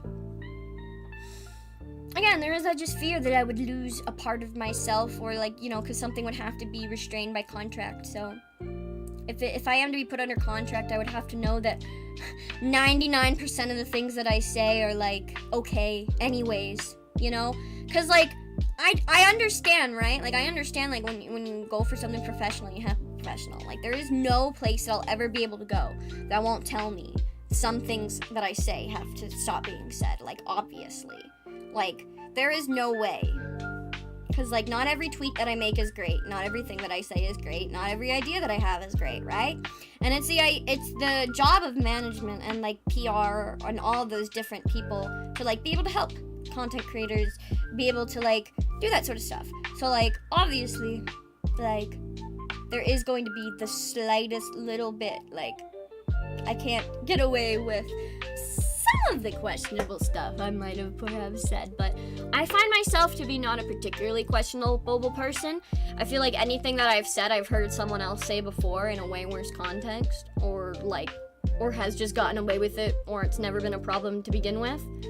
There's only been a couple of times when I've said things that I genuinely feel kind of bad about saying, and I'll be like, my bad, I'm sorry. But it's so few and far between. Yeah, whatever you say on the internet will stay on the internet. The internet, it doesn't matter if you delete it, doesn't matter where it goes. It's that's why I'm not afraid really of being doxxed or whatever, because it's fucking China has my information. And okay, someone else has it, what are they gonna do with it? Even if people are oh, I see your face, okay, I put those out there on the internet myself, good for you, you found something that I did, congratulations. China is going to harass you, that's true. China is going to harass me, but they could steal my identity and use it to do stuff. I don't know how identity fraud works. I don't know how identity fraud works. I don't think they're all doing that. I don't think China's the problem, don't worry. That's another thing that I've thought about, and I've thought about it more because I was asked if I wanted to go to V Expo, and if I'd ever go to V Expo. you know? And like, so I've thought about it seriously, like if I go to V Expo, like just the fact that like, you know, it's not the safest place for a VTuber, obviously, and most of my anxiety more so just comes from like people, period. I don't really like, I'm not like scared of like people having my information. I'm just scared of like what people themselves and what they do, you know, like because like the guy, like the same guy that like sees me at work could come and follow me home more so than anyone that has my information online, you know, like, so that kind of thing, like I think about that. But maybe next year, V Expo, I'd really like to consider like actually doing something. I think it would be really, really cool. I would really love to like actually perform somehow, like on stage. I think that would be really, really, really amazing. It might be something that I can do if I work my hardest for the next year. It is something that I definitely have in mind. And I don't mean like just being in a VTuber concert. I mean like, I want to go there and I want to be a 2.5D VTuber. I want to be a Kai Guy idol. I want to be there. I want to be on that stage. And so doing some more of that kind of stuff is definitely things that I want to work towards, as I have kind of talked about already a little bit. And so that's why I've thought really hard about it, where I'm just like, well, at the end of the day, at this point, I'm getting closer and closer to the point where, you know, people are just gonna start disrespecting my identity more, or like my wanting to, you know, what I want to keep like separate. So I just need to be prepared. I need to be prepared, you know, for the idea that like people can just post a picture of me in my comments or whatever, or like tag me or whatever on Twitter, like, because people are fucking crazy like that. I just need to be prepared for it, because people think like to themselves like, oh, you're going out and doing things IRL, so clearly you want people to find you anyways. If you're being dangerous, clearly you want to be doxxed because you put out photos online before you were a VTuber. Clearly you don't care if people have them. Like, that's not how that works, but sure, whatever you want to think to yourself, fucking idiot.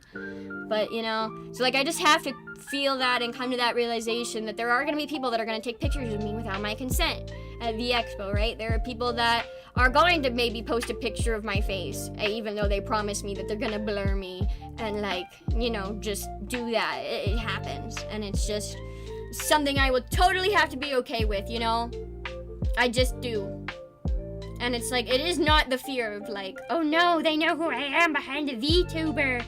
Because like literally once I start doing VTuber stuff in my city, people will recognize me immediately. Because they will, one, if I start doing 2.5D VTuber stuff, like I'm not even joking, by the way. I went to level up as Bochi with my mask on, you know, to be kind of like, oh, I hope people don't recognize me too much. Anyone that's known me for years literally was like, hi, Hemi. And I was like, how the fuck did you know it was me? And they're like, dude, no one's fucking as short as you and actually legal, okay? And I'm like, first of all, fuck you. But yeah, you're right.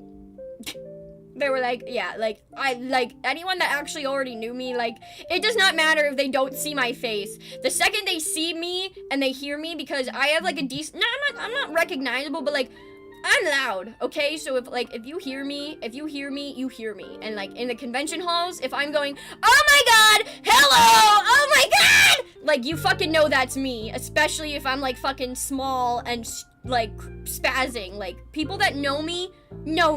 Because again, I've been in the cosplay community in my hometown for like fucking 10 years. So like as soon as I start doing VTuber stuff at my hometown conventions, I know that there are people that are just gonna be like, Hemi? What? Who? What? Wait a minute. To like, no, it's gonna happen, and so like, it is what it is. Have you ever at a con, you see legal lolly with thundering voice? Yeah, probably. If it sounds like, if you see a legal lolly with Avatar Aang's voice, probably me. Not gonna lie. But yeah, no, literally, like, I know when I start doing stuff, like, it's gonna be what it is.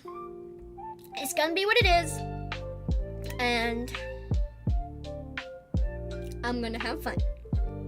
I might be a little spookied, but I'm gonna have fun. either way. It will never be my full intention, you know, to put my face out there because I don't want people, like, coming up to me randomly on the street and recognizing me. That's literally, like, the only reason. Like, people can be like, oh, well, if you care so much, why do you, like, post cosplay pictures? Like, at this point, like, you're really only protecting your face. I'm like, yeah. The only reason I'm, like, if anything, like, just kind of about my face is, like, it's not that I care that people know what my face looks like. I'm like, I just don't want people, like, ever, like, just going out of their way to talk to me. Like, fucking leave me alone. If you see me on the street and you recognize me, genuinely, don't talk to me. If it's a con, it's different. But if you somehow recognize me, like, actually out in the wild, please never tell me that you know it's me. Because you'll probably give me really bad anxiety. And, like, I don't want to be, like, fucking freaked out by you. Like, you have full permission, though, afterwards, like, in a stream, to be like, hey, Hemi, by the way, I think I might have accidentally met you earlier. And if you're like, you know, did you go out and get, like, a sandwich or something? Like, don't say, like, obviously where I went, but, like, did you order this? Or, like, did you get a sandwich earlier? And I'm like, holy fuck, I did. Oh my god. Like, that's okay. You can be like that. You can be like, I think I might have seen you earlier. But, like, genuinely, don't ever tell me that you know it's me in public because it'll probably spook me. And I'll feel bad because I won't know how to respond to you because I'll just be like, oh, hi. Oh, wow, that's really nice. Thank you for watching me. Like, I will be, like, super freaked out. Like, because it'll just take me out of whatever the fuck I'm doing. Because usually when I go outside, I don't want to be outside. So especially if I'm already in, like, the mindset of, like, yeah, OMG, it's her, walks away. Exactly. Like, if I'm already in the mindset of, like, I'm here, I'm outside, everything fucking sucks. And then, like, fucking that happens, I'm gonna be like, ah! They're so oblivious that they mention you to you and then you say and they don't believe you. No, that's okay. Actually, it's really funny. I can actually, oh my god, you know, finally, fully, I can talk about this. Like, so, Amora and, Itzy followed me, like, 2 years ago. And when we first met, when I first spoke to Amora and Itzy, Amora was sad, and she said, oh, like, literally our conversation, we were all sitting there, and she went, oh no, one of the VTubers that I really like is graduating. And she went, and I was just like, oh, who? And she went, Mogumuge. And I was like, hi, Amora. And she just went, hi. And I went, no, hi, Amora. Hi, Amora. And she was like, hi, Hemi. What's wrong? And I was like, Amora, I am her. And she just went, oh my god! And it was so fucking funny. For Itzy, it was just more like our graduation notices, like, came across each other's timelines, and we both, like, liked it or something. Like, we both had just seen that the other had graduated, basically. And we were just like, oh, would you look at that? And so it was so funny. But, like, that was actually the craziest thing. For her to be like, this VTuber I follow and like, that I like is, like, graduating. I'm gonna be so sad. And I literally was like, I don't think you'll have to worry. You won't be sad. Because I'm right here! And she was like, yeah!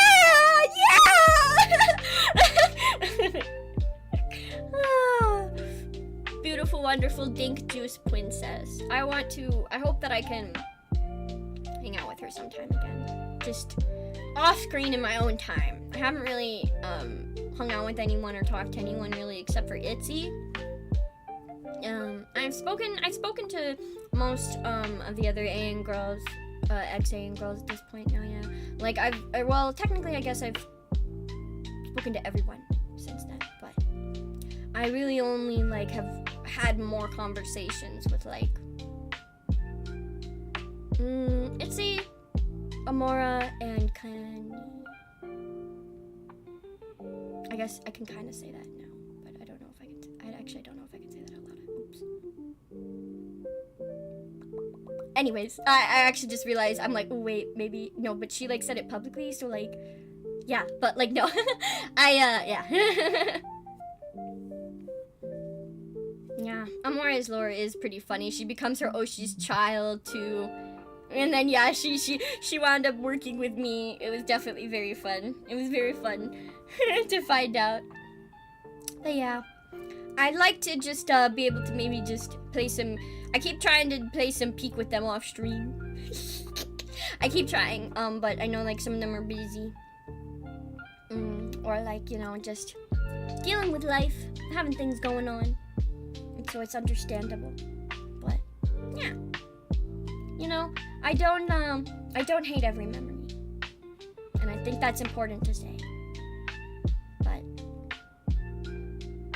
one way or another, time moves on. As I kind of said last night, and it wasn't really like, I wasn't like really sad or anything. I was just kind of, again, still thinking about like yesterday. It's just that, oh man, I wish the day didn't have to end. And it's sort of like, I think about that sometimes. It's literally, again, it's like, it's already, do you guys realize it's the 8th month of the year? Like, sorry to tell you guys it's already almost 2026, but like, think about it. For me, it's like, it's almost been a year since I left. And that doesn't feel real to me. That doesn't feel real at all to me. That feels super crazy. But like, you know, like the time passes, and it's like, man, where does the time go, right? Where does the time go? It doesn't at all feel like it's been like fucking 8 months. Nearly now 9 months of the year has gone by. It is crazy.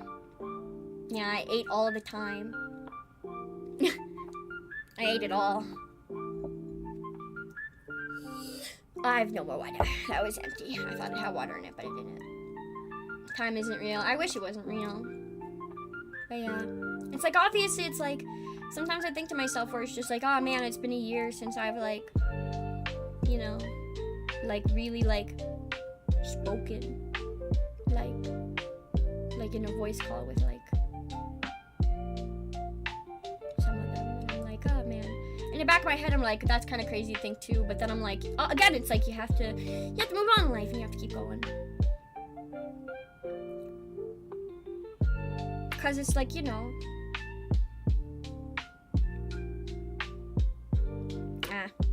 I'm not trying to like make it sad or talk about it or anything. I'm literally what I am thinking about right now, like the thing I'm thinking about is not Anne. I'm literally just thinking about that I haven't like been able to be bullied by Amora in a long time, and that's what's making me like, cause I'm like, it is really funny that she's fucking nice to everyone, but then like the second I ever join her for a game, she just starts bullying me. And she's the only woman that ever bullies me. Amora loves to bully me, and like I never really told her like just how much I loved it properly. Like she doesn't get that. Like she doesn't get that. Like her intelligence bullies me, and like she knows good. She should know that like I don't really get intelligent. I don't get intimidated intelligently by a lot of people, and so the fact that she does like keep up with me in an intelligence capacity in that way, and so she bullies me with intelligence and stuff, like how do I say this like in a way where I'm very like, I'm also trying to say like, I'm not like saying that I want to like date Amora, but like fuck, that's so hot. Like when she does that, I'm like, damn bitch, what the hell? Like you're so hot right now, please stop. You're making my heart go.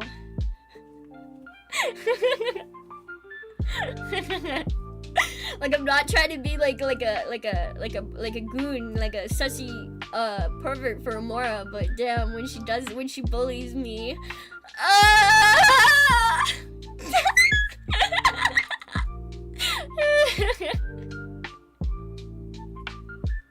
make my heart go doogie doogie. I get it. Yeah, it's you know, I mean, I guess it's like this. Has anyone ever like, okay, if you read like Yuri or you read Yaoi or like any of that, so like if you do like if you read like anime stuff, like, if you read like villainous stuff, or if you read any of the fantasy mangas, like any of the tropes where it's like the servant falls in love with like, you know, their mistress, I'm not like cruel enough to be like, not cruel is the wrong word, but I'm not domineering enough to be like a princess or a queen, right? Like, I like to be a pretty princess sometimes, but I'm more of like a fucking fairy. I'm more like a little village girl that ran into the forest and is pretending to be a princess than ever actually being one. But like Amora, sometimes, like, I'm like, obviously I know the princess thing is a bit, right? And who knows, she might have actual ancestry, it's, like, for all I know, but but like, you know, obviously it's like, it's a bit, but like sometimes I'm just like, yes ma'am, I am servant, and like my brain is just like totally just super easy, like, but I would be her chair, I would be her footstool, and like, I feel like if anyone else asked me to do it for them with full seriousness, I wouldn't like be okay with it. But if Amora asked me like in full seriousness to be my like for me to be her footstool because her feet were tired, I feel like I would do it within a heartbeat. I'm a masochist only for Amora, and it's because she's managed to like physically, like, or not physically, mentally, I mean, not physically. She's managed to like intelligently bully me. She's managed to mentally like actually bully me. Because here's the thing, when actual bullying happens to me, or most people bully me, you have to realize that what I tell myself is they're fucking stupid, and the reason that they're bullying me is because they're jealous of me, right? And like, most people can't actually like make funny jokes or like be bullying towards me in streams without it actually being like, because people don't know how to bully people properly. That's another thing that people just are really weird about in collabs, is like, some people think they're being funny, but they're actually just being like really fucking mean.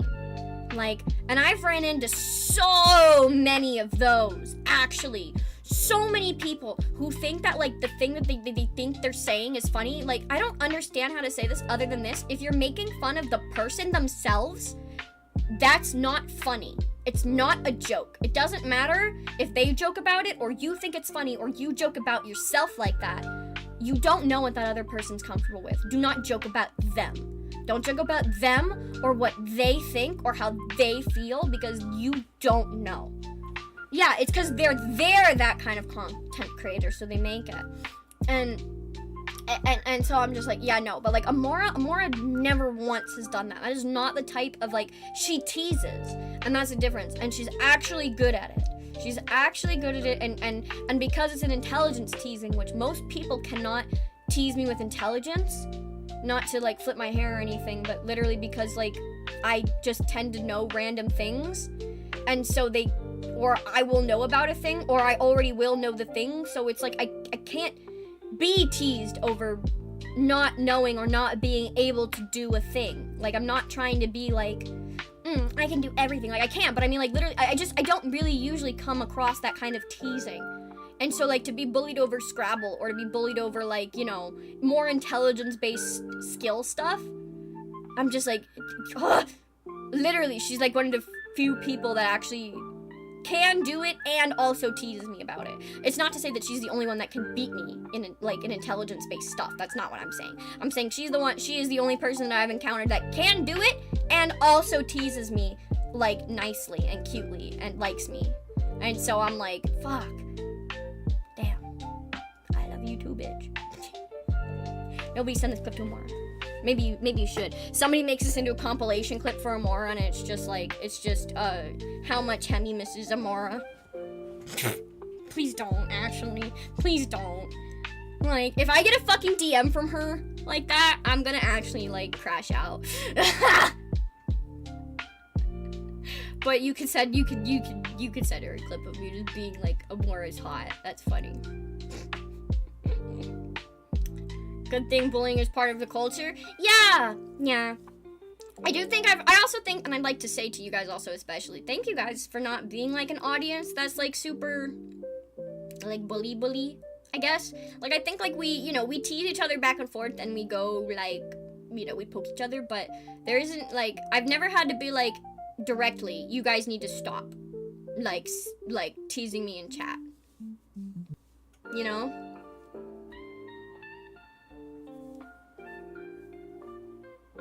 I should super chat her when she comes back from her vacay. No! No! I mean, you should definitely super chat her, but not the rest of it.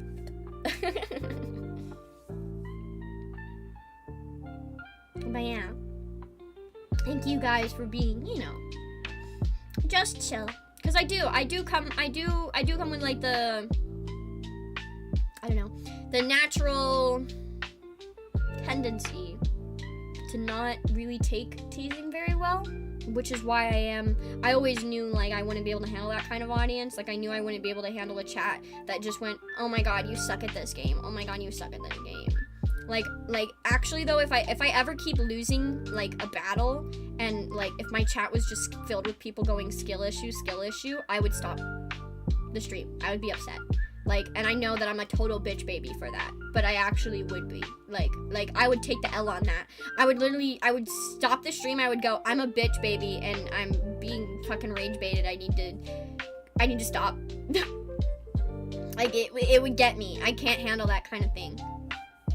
That's why I like it more when we're all, I like to be cheered on, you know. I like you got this, or like, you know, like, oh, maybe you should try this. Yeah. So please always make sure to tell me. Of course. I'll tell you. Don't worry.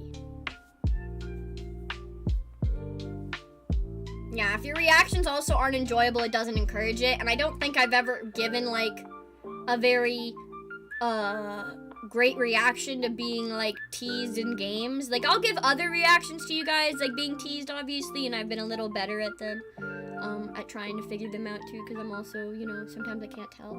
But yeah, no, in games, I think it's very clear, like, when I'm not having a good time, and I'll be like, shut down. But usually, yeah, no, usually I literally, like, I haven't even, like, encountered too many people that are like, you suck at this game, skill issue, boo, you're so bad. Like, and I think it's just because genuinely, like, I'm also not, like, being toxic when I game. I think, you know, being a toxic gamer can also bring more toxic gamers into your community, which isn't, like, an inherently bad thing, because I think, like, there's some amount of toxicity that you sometimes have to have, like, in order to play certain things. Like, I would say, like, I'm a toxic Dark Souls player. Like, because I full on tell people, like, that they need to, like, fucking get out of the game if they're gonna, like, keep being little bitches. Like, I fully believe that you need to get fucking skill checked. Like, I fully believe that you need to get gate kept in that game, which I think would, like, make me a little bit of a toxic Souls player in that sense. If I'm, like, you know, if I'm saying that, you know. I'm not a toxic gamer. I mean, like, I'm not a toxic gamer, but I might be a little toxic about that specifically.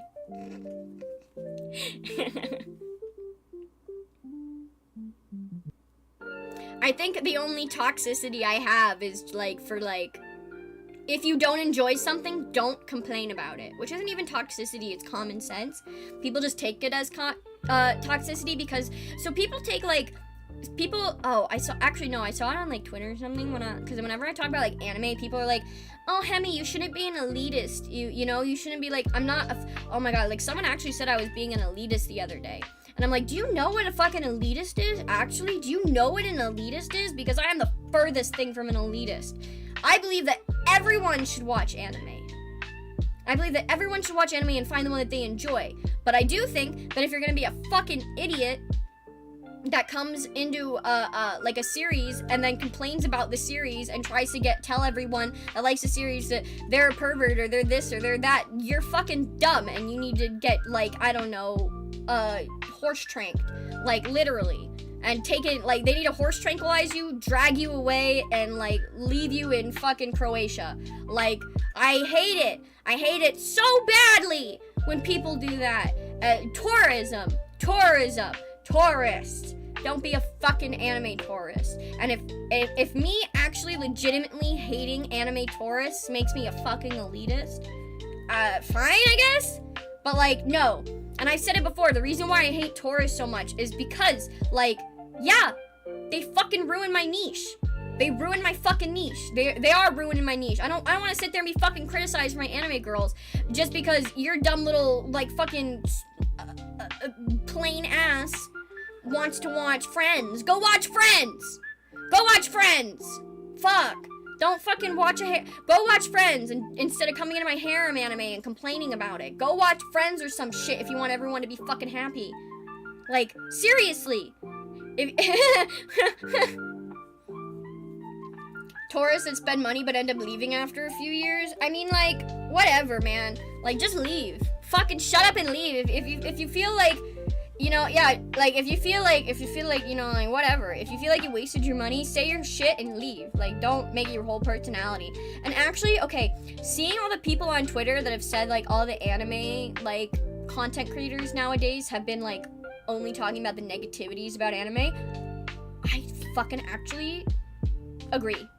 Like, I agree that people reviewing anime nowadays, unironically, 8 out of 10 problems come from English speaking first world. Oh, of course. Fucking yes, I agree. 100%. Thank you, Night. It's definitely when it fucking leaves the original sphere. It's whenever it, you know, it goes to people that it's not originally intended for.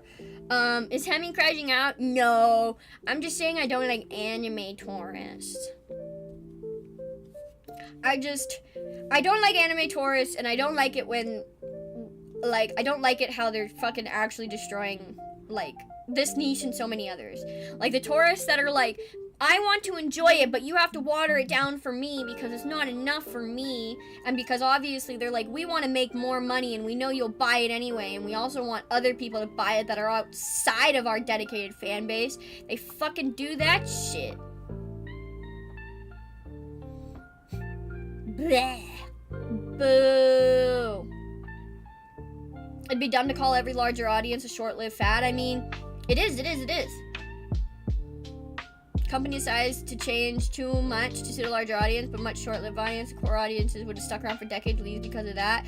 I mean, yeah, you have to know how much to, like, invent and how much to change and how much to not, you know? Yeah, they target the larger audience because the reason why the larger audience is so, like, heavily being targeted now is because we've seen a reduction in, like, the fucking satanic panic. That's literally the only reason why all these companies are actually able to do all of this now, and we're also seeing the pushback of fucking brand recognition, censor the internet, is literally because of the fucking satanic panic that came about in the 70s, 80s, 90s, and then, like, that being dismantled. The dismantle, the, like, of the, and all of that, like, because the satanic panic was not just, like, rock and roll, right? The satanic panic of the 70s, 80s, 90s was literally anything, like, anything that just went against the norm, like that, because anything that went against the norm would be considered, like, you know, you're against God, you're satanic. So it'd be like, you know, satanic panic was rock and roll, it was D&D, it was video games, like, literally all of that, like, would get you 70s, 80s, 90s. If you liked it a little too much, you know, you must have been doing something with the devil, right? But yes, satanic panic was mostly rock and D&D, like, why most people, like, got really freaked out about it, because obviously rock and roll had Sign of the Devil horns and fucking eating bats and loud music and drugs, and then D&D was, you know, pretending to be fantasy creatures and fight demons, or be a demon, or be an angel, or, you know, make contracts with gods that aren't the Christian gods, and so that's why people were, you know, freaking out. No, I mean, D&D is just, no, people, the satanic panic caused by D&D were because people thought, like, that they would get, like, that they would stop believing in reality, that they would believe that they were the fucking, you know, the half elf, half, demon bard that could play the ukulele and make everyone sleep with them. Like, they thought that was ruining the fucking kids. They would believe that they were demogorgons or whatever the fuck.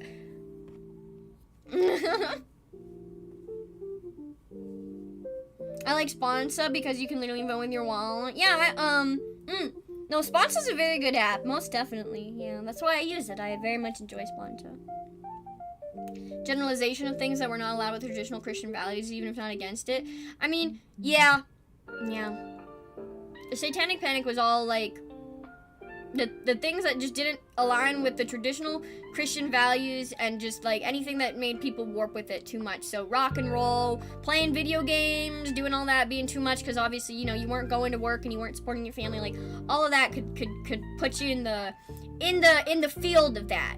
And since, you know, we saw the decrease in that, because now we're not saying like video games are only for kids, like, or we're not saying like only weird people play video games or only nerds play video games. Like, yes, there are the crowds that say that, but that is not the general consensus. Like, you can fucking find video games in Walmart, okay? The fact that there is a gaming section in Walmart, video games in Walmart, is enough to attest that the general audience and population of people has nothing against video games, right?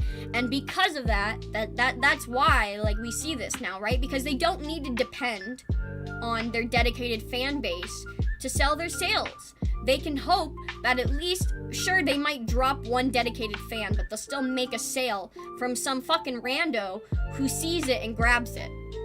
And if they do a good job of not making it too weird and too crazy, the normie will have fun with it. Gaming has bigger profits than Hollywood. Oh, whew.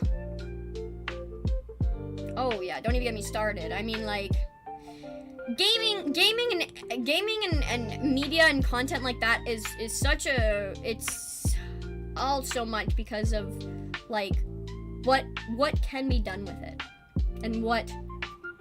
Speaking of, I actually wanted to bring this up earlier, but this is a perfect segue into it, which is I saw this fucking thing that is called, I'm actually, where, I think I had it saved because I was like, this is crazy. It's called, fuck, where is it? Oh man, hold on. Atlas Earth or something? Yes, Atlas Earth, okay? Atlas Earth, it's not a scam. It's a literal thing, but you make literal, like, fucking by the decimal point. I'm talking like 0.0005 cents a day. But it's literally, it's a metaverse game that lets players document their travels in the real world and get rewarded for it. And it's literally, it's metaverse fucking, real estate. You can buy plots of land. And shit. Yeah, no, the commercials are fucking crazy for it too. But like, and I see that kind of shit, and that's fucking crazy. People are buying fake land. Fucking, they're colonizing fake land now, and it's crazy because I was literally just saying this other day. Bo Burnham, what he said, that they can't colonize real land anymore. Well, shit, now they literally are fucking colonizing virtual land. Yeah, you can own digital land. Like, the fuck? Do you like pigeons? Ooh, I like pigeons. I think we did them dirty. I love pigeons. I feel like we need to make a resurgence of pigeons. I actually really want a pet pigeon, but I don't want to be pooped on, so I don't get a pigeon. But I really do want a pet pigeon because, like, I feel bad for pigeons because, like, you know, like we raised them and we gave them duties, and then once we were able to send letters and emails and stuff, we said fuck the pigeons, and now we just treat them like the sky rats that they do kind of act like, but like it's still just so sad. Reminds me of the thing about people buying titles in the UK. Think you got a website? Yeah, like something like that. Like, it's just like, what the heck? Why? Also, I saw like some ad or something that the Denmark or the UK or somewhere, they just made it that your face, your voice, and like your video, like that you own yourself. Like, they made that law. We had to make it a law that you, like, a country has just made, the first country to make it a law that you own your own body. Dude, that's fucking scary. That is fucking terrifying. That's the beginning of so much cyberpunk like shit, that you don't own your body, like that you don't own like your voice, you don't own the images of your face, like that you don't own them, that they're not your property, they're not you have to have intellectual property for you. That's insane. You feel like that would be like a thing, right? No. Because there are companies that'll write it. like into their contracts, and you'll sign it, and because how we have the law, right, and we just say, well, if it's in a contract, we go with it, it doesn't matter if it's fucked up, right? If they wrote, you know, oh, if you do podcasts on our podcast website, all the recordings, your voice, we own them, and we are allowed to remix that and use that for AI training, because that's what a lot of them are doing, by the way. Like, at this point, I've given up, because I've been on all this for so long that it's probably too late for me to be saved from it. But I'm like, new people, genuinely, like, if you ever consider making content, like, be careful when you sign up for these sites, because read it, no matter how big it is at this point. Like, just read it, because, like, that's the type of thing that they're doing. They are trying to claim that because you're using their platform or whatever, they own it. And, yeah, they're doing all that sort of stuff, and they'll continue to do it. A few ways to get out of the contract and make it null and void and countersue. True, there's probably definitely a lot that can be done if it really gets serious. AI is failing.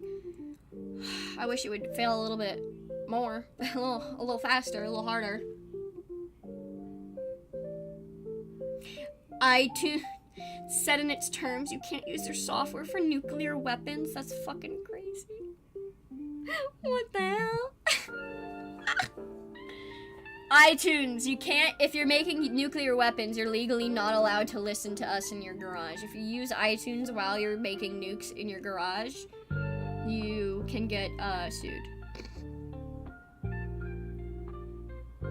You know, it's super underhanded. It's super crazy.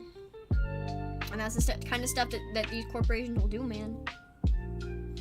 As we move into this point in time, you know, like my mom also saw, like she saw that apparently in China they have a robot now, or like they're very close to completing like an actual female womb robot. And I'm not a doom like fucking woman that's like, oh no, once they have robot babies, real women will never have children again. No, I don't give a fuck. I'm just saying that's terrifying, because that means they can make babies that don't need to be born in hospitals. So that means you can now just totally have like that's fucking the Luther experiments, bro. That's not good. That's scientific baby children that are made for nefarious reasons, which probably have already been made. There are probably tons. We think that this is like new tech that's coming out. I highly doubt it. I'm sure that there are people somewhere, someplace, that don't even know like really what they are. They don't know what it means to be human. They don't know that they were not born from like a real person. They don't know. They've grown and lived up in a lab their whole life. There probably is someone already out there that does not really understand, like has literally just lived their life, like, yes, because they were a test tube baby, and like maybe they were only born like, this is like on the topics of ethics and shit, right? But like, here's the ethics, right? What would be the ethics of, because not all things affect creatures the same, right? So like, even if we do testing on like rats or animals or whatever, which is, you know, arguably does have some horrible implications to it, but like, we need to be able to test in order to know if this drug is going to kill us, right? And then you're supposed to be able to test on people. Well, the idea would be, you know, if you can just grow like a body that doesn't have a brain or isn't able to actually like live, what would be the ethics behind like giving it diseases, right? What would be the ethics behind completely growing like a functioning human body that never woke up, that didn't have consciousness, right? You kept it on life support forever. Like, it literally never woke up. So it never even knew it was alive. And you used it to like test cancer or test like different researches and stuff, or different experiments. Like, I wonder what the ethics, because those are the ethics that we're gonna have to face soon when test tube babies are more frequently being born. Because, yeah, what are the ethics of, if we can just create a human body without having to take from a woman, right? If a scientist can just jack off and then have whatever they need now to do whatever,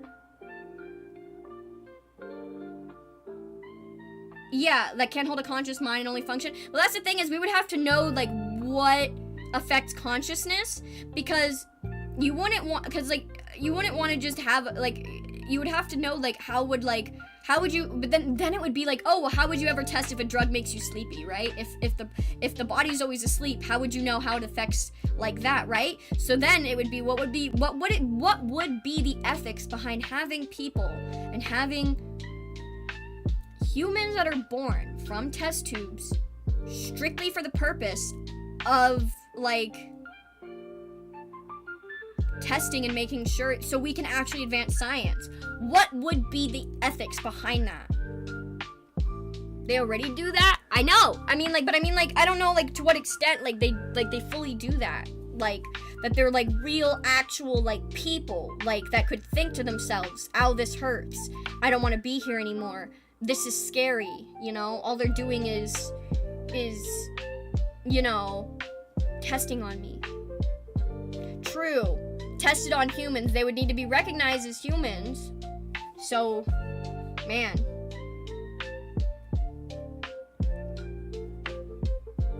Sounds evil? It does sound evil. It sounds evil, but then the question becomes, right? Here's the ethical question, right? Okay? Here's the ethical question. If I know, right? If I somehow knew that I could make it, that we could solve, like, breast cancer, or, like, the more common cancers, right? Have a good night, pigeon. I'd say, like, guaranteed I could solve it, but I need to be able to put my drug in a human because because it doesn't affect any other creature. It only, like, can attack the human cancers, right? And the attack and what, like, affects our human cells, and it just doesn't work for other creatures, right? And I knew. And then I knew that I could test on a person and a body that had never, ever experienced any sort of human life, right? That would be the ethical question, is like, if they ever experienced anything. Like, because you could say, arguably, like, what the hell would you be, what would you be taking from them if they didn't understand? And then that becomes a question, like, well, could you on purpose, like, just make them unable to understand, you know? Because if the only way, the question is, in the grand scheme of things, if the only way to stop a greater amount of large-scale human suffering for the average human is to test on a genetically born and modified human that hasn't actually ever lived a human life, right? Like, it never had a mother, like, never made any friends, like, it literally was just, like, in a fucking tube, like, I'm talking, like, Mewtwo Strikes Back type shit, like, it's just sitting there, like, hopefully not thinking to itself how much it wants to kill all of us, but I mean, like, it's just, like, chilling in a big glass goop. Like, what would you say it was wrong? If you knew it could help, like, better the human race, right? Because you could say, arguably, yeah, it would be wrong to, like, fucking kidnap people, or even tell people that you'd pay them money, right, to be a lab rat. But would you say it's wrong to create something that maybe doesn't feel pain, doesn't feel emotion? Because if we do know how to access these different parts of our brain to affect these things, who's to say that, like, what if they created a person that enjoyed it, right? What if they on purpose made their manufactured lab rat, like, they enjoy it somehow, like, they're literally, like, you know, like, they're wired that way. Beyond the brainstem for basic function. That's what I would think is, like, the only reason I say that you can't just get rid of the brain, and the only thing I would fear of, like, doing anything to the brain is so complicated, and it's not like we can't, like, just disconnect it yet. Like, because we don't know any of those things, we don't know how to build a brain. Like, tampering with it, my fear would be, well, if we tampered with it, how would we know the effect of the medicine, right? Like, what if it does have some cognitive, like, things? We want to be aware of that, right? We don't just want to give it to people who might have their cognitive, like, abilities diminished because of the medicine. So we don't want to take and mess with the brain in the person. So then, again, then it just becomes like, well, then what are the ethics? Like, if they're scared of you know, being injected, if they don't want to be here, you know, like, or if we make it so it hurts but there's no emotion to express it, like, is there an ethical issue with that? If they literally have not experienced a quote-unquote human life, would there be ethics in it? Or would we say it wouldn't? It would just be like it would be a human copy. It wouldn't even be like, would it be human? Do our experience make us human? It's like cows? I guess so. It's kind of like that, right? A little bit. Where does it go? Because cows, I mean, they feel pain. They probably get fucking scared. Raised to die, yeah. You know? So it's like, would humans feel the same way? You know? Because I'm sure there are cows on farms that watch their cow friends go into the barn and don't come back out. And the cow realizes, I'm gonna die. And I'm being raised to die. And my friend just died. Animals understand death, very much so. My cat continues to go to the bed that my dog used to lay on before she died. And he actually goes there, like, in a cycle of, like always close to the week in the dates of, like, month after month when she died. Like, we'll catch him there. So it's like they have an understanding. They definitely do. I mean, they're literally, you know, one of the most famous Japanese dogs, the Hachiko, right? He stayed waiting for his master forever and until he died. Like, animals, like, definitely. So it's like, we then wonder, like, if we knew guaranteed that we could, like, help ourselves as humans, and all it took was making a test tube baby,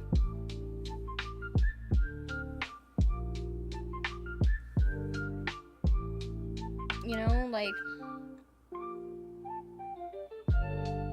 it's an interesting scientific thought.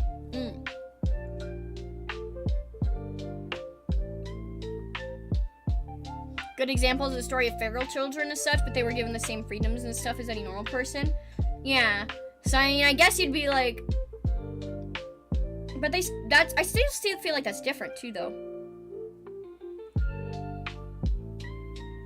Jump into it, but it'll be kept a secret. Oh yeah, it'll definitely be a secret until, like, one of them somehow is found, you know.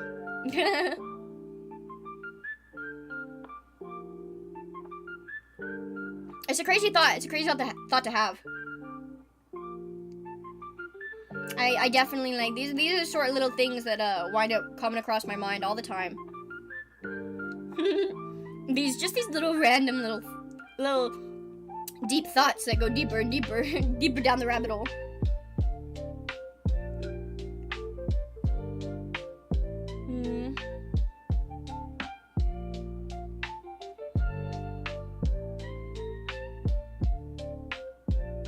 Nature's always been cruel, medicine's history the same. I mean, oh yeah.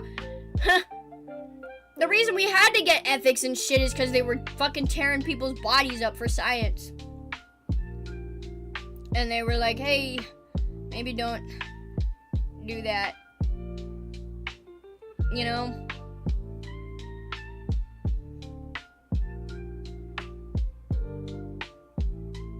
But it also caused, you know, the renaissance of people studying science and learning in secret, because then they made it so you just fucking couldn't cut up any bodies. You weren't even allowed to do any science, so they made it the other way around. That is always the ploy that humanity falls into, eh? And I feel like it's gonna happen again real soon with some things where it's just, can't have it one way, so it has to be the exact opposite way until maybe finally we fight enough and we maybe figure something out. And think about weapons. I think that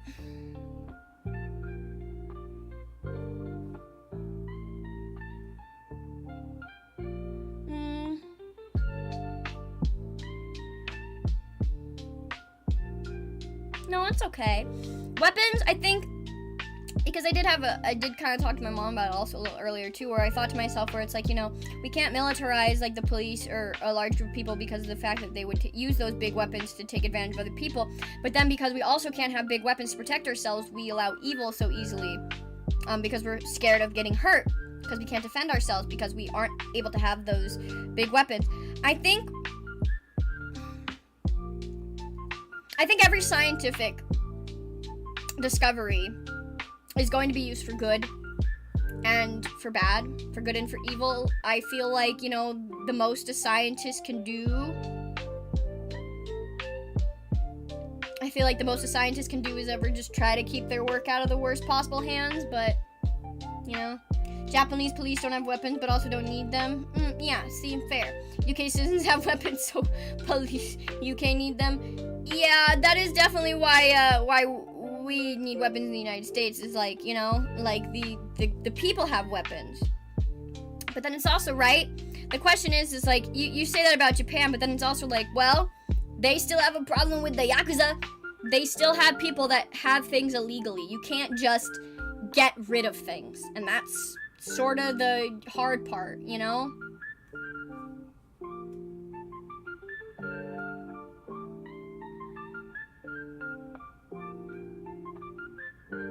Like, it's just, yeah, you can't erase them. True. I mean, yeah, not really a thing anymore, yeah, they lost power, but I mean,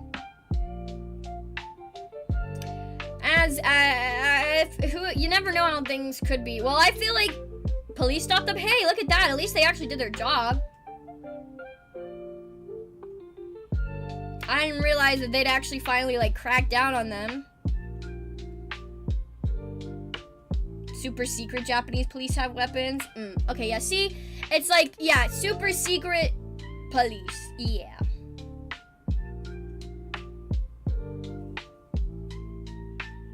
Oh, yeah, don't worry. I'll approve your guild applications, I promise. I'm sorry. I will do them. I will approve them. Ugh. But yeah, I feel like, because weapons are arguably good for protection, right? But the problems with having weapons is that you can't, like, you can't, like, you know, you can't really be able to, like, stop the bad. They moved on to the next big crime ring, politics. Yeah. I mean, that is where all of it is. There's no point. People aren't doing so many drugs nowadays, man. No one wants, like, drugs and crime. People want other things, so they're just, you know, becoming our presidents. Anyways, thank you guys for joining me today. Why it takes so long for the police to stop people like the cartels? Because there's people in high places, man. Because evil lurks, evil sneaks in. And it's something that I wish I could say, you know, they shouldn't be there, but who's to stop them? It just comes down to that question, right? It's like, what is to be done? What's to be done? What can be done other than try to improve the lives of the ones closest and around you, right?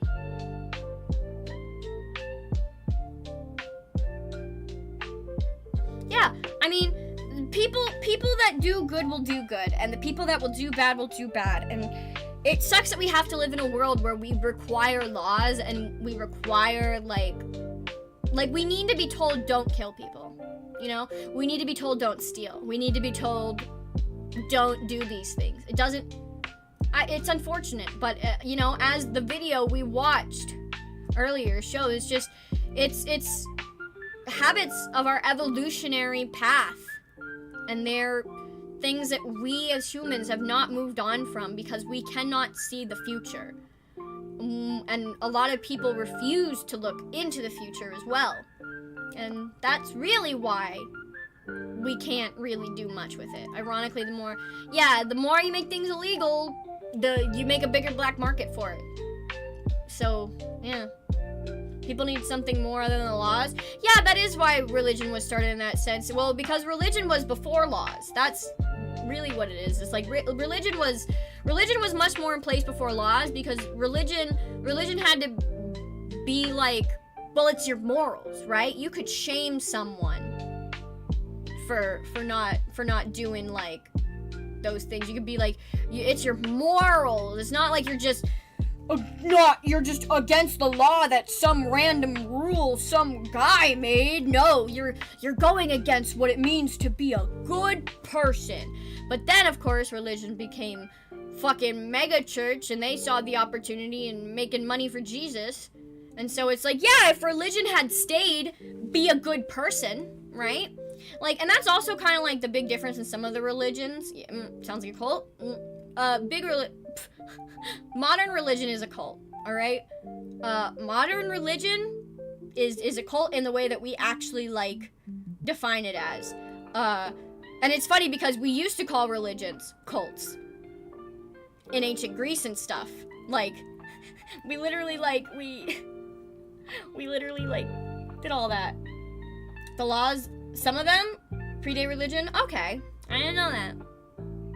But the thing is, are they calling them laws, like laws, or are they about moralities and stuff, and like, but still in a sense of religion? That's what I wonder.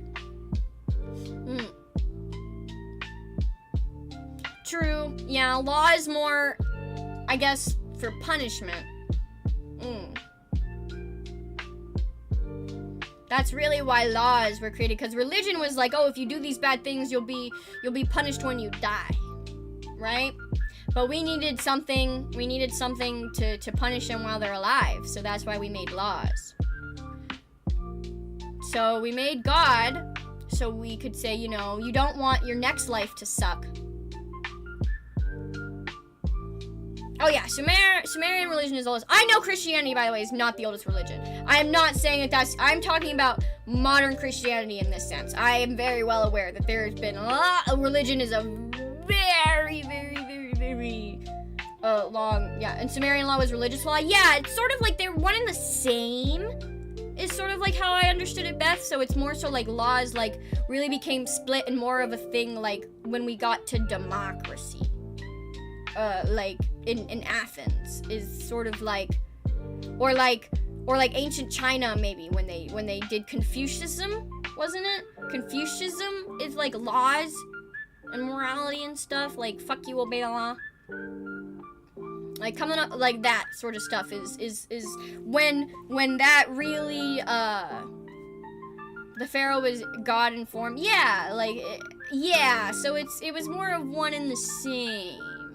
The older gods, like the Greek gods, punish you immediately. Yeah, older gods would punish you immediately, which is why it's very interesting when the shift went from, you know, you will be punished if you do this thing to you will be punished in your death, you know? Like, here's like something interesting that like a difference between like when you look at Judaism, for example. If you look at their religion, they don't have a heaven or hell actually. In like traditional Judaism, they don't. I think it's like what is it? Like it basically all their stuff is like they talk way more in all of their stuff about like cause theirs is cause Judaism and religion is what is it called? It's not just a religion. It's also like because you can be Jewish, because you can actually be like a Jew, and because of that, because their religion is also part of their culture. Yeah, it's an ethnic group. Yeah, like Jews and being Jewish and doing and speaking Hebrew and like doing all of that, like all the Hanukkah stuff, all of that is part of their religion, but it is also part of their culture, and because of that, yeah, when you look like into like all of their books and stuff, they don't really have a lot of you know, like, oh, do this for the sake of God so you can you can like have a good time in heaven. Like literally most of their stuff talks about more so like God put you on this earth to like for a purpose, and you need to like these are the teachings that God has told us that we need to follow. Like Judaism is more so about, I guess, like from my understanding that you are supposed to focus on what you do in the present more so than what you are doing in service to God, which I know is not how some of the other religions work. Like, literally, Mormons go on missions for God, so... Or are those missionaries? Or are Mormons also missionaries? I don't, as you can tell, I don't really know much. I just kind of know a handful of things about religions. Man, I said this stream would be shorter, but it's gonna be like 3 hours. What the fuck? How did I manage to talk this much? I'm sorry. I just keep on, I said like an hour ago that like, it would be short. Fuck!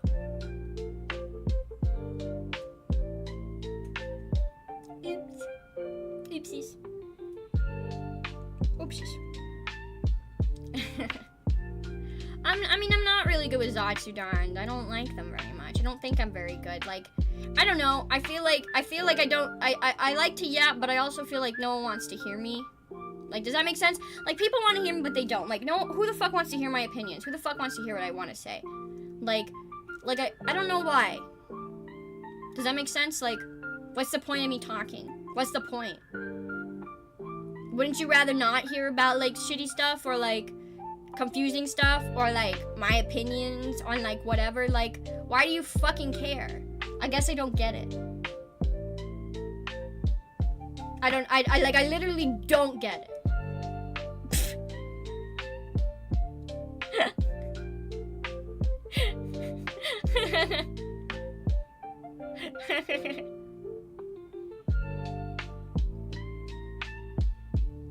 But I am happy that you guys do like to stick around and talk and listen. I guess it's because people, I think, well, for me, it's like, because so many people, when they want to talk about this stuff, right, they want to make it about, like, politics. They always want to talk about, because people think anytime you talk about anything, quote-unquote, serious today, it's always going to be, like, how, like, it's about politics or what you support. And it's like, why can't I just talk about serious stuff and have it be, like, questions about, like, being human or, like, the evolution of humanity? Like, why does it have to be, like, about that specifically? Like, I don't know, or people think it's political, so that's why I'm always like, I don't know, because I'm always afraid that people are gonna think that I have, like, some kind of political agenda to it. I mean, it's very obvious where I stand.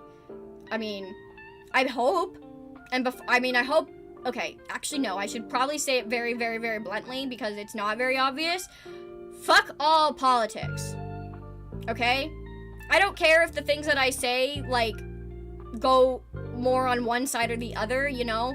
I'm not that deeply, I don't have my head up my ass far enough in politics, like some people, for me to be like, I'm left-leaning with a bit of right tendencies, or whatever the fuck, you know? Or I'm right with a little bit of left sprinkle.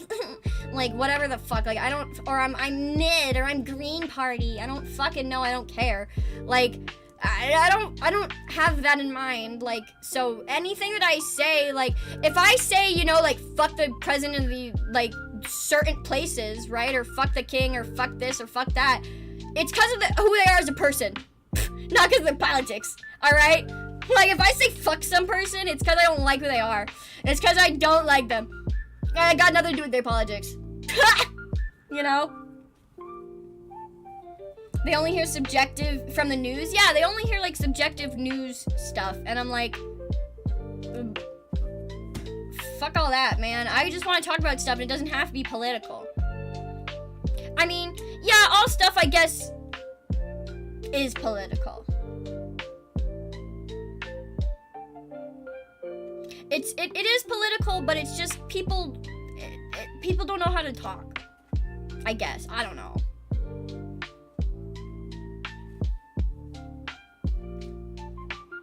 Because I guess it's like you just need to look at the definition. What is the definition of politics? The activities associated with the governance of a country or other area, especially the debate or conflict among individuals or parties having or hoping to achieve power. Like, yeah, just with the definition, it's a discussion. Politics are discussion. Okay? It doesn't have to inherently be, like, fucking shit. You can talk about, like, big, yeah, as I say, I'm much more of a geopolitical person than I am, like, at all interested in the individual politics of certain parties or their choices.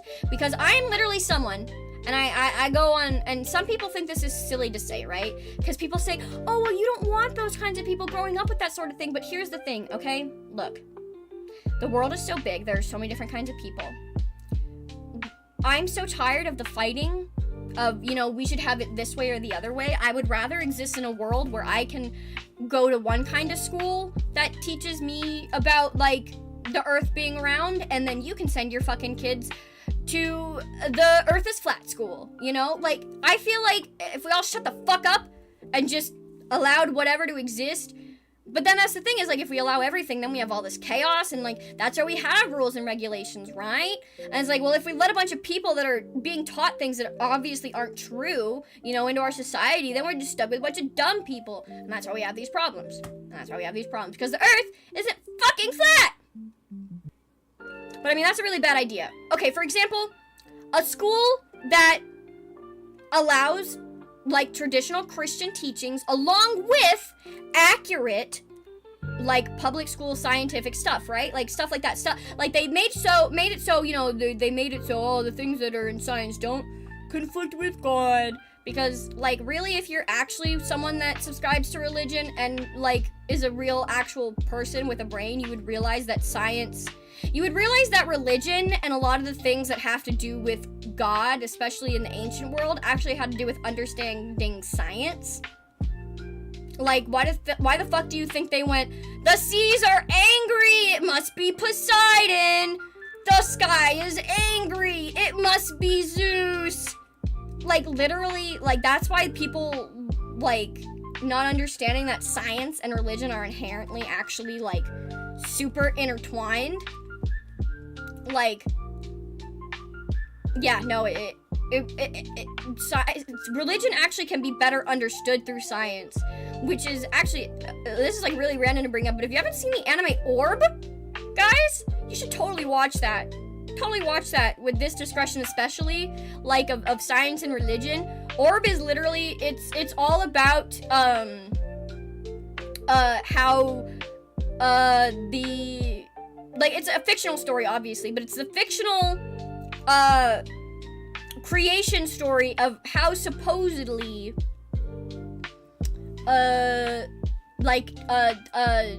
heliocentrism was introduced. Like, basically when they decided, oh, okay, fine, we'll stop killing people because they tell us that, the Earth is not the center of the universe. You know? Yeah, science is literally born from trying to understand God. And there's a character in Orb that literally, like, he gets mad about that. His name is Badani, and he's literally a researcher, and he is researching, he's scientifically, like, he's studying God scientifically, and he's studying the Bible and all that sort of shit scientifically. But because of that, that's what leads him into, obviously, like, all the trouble he experiences.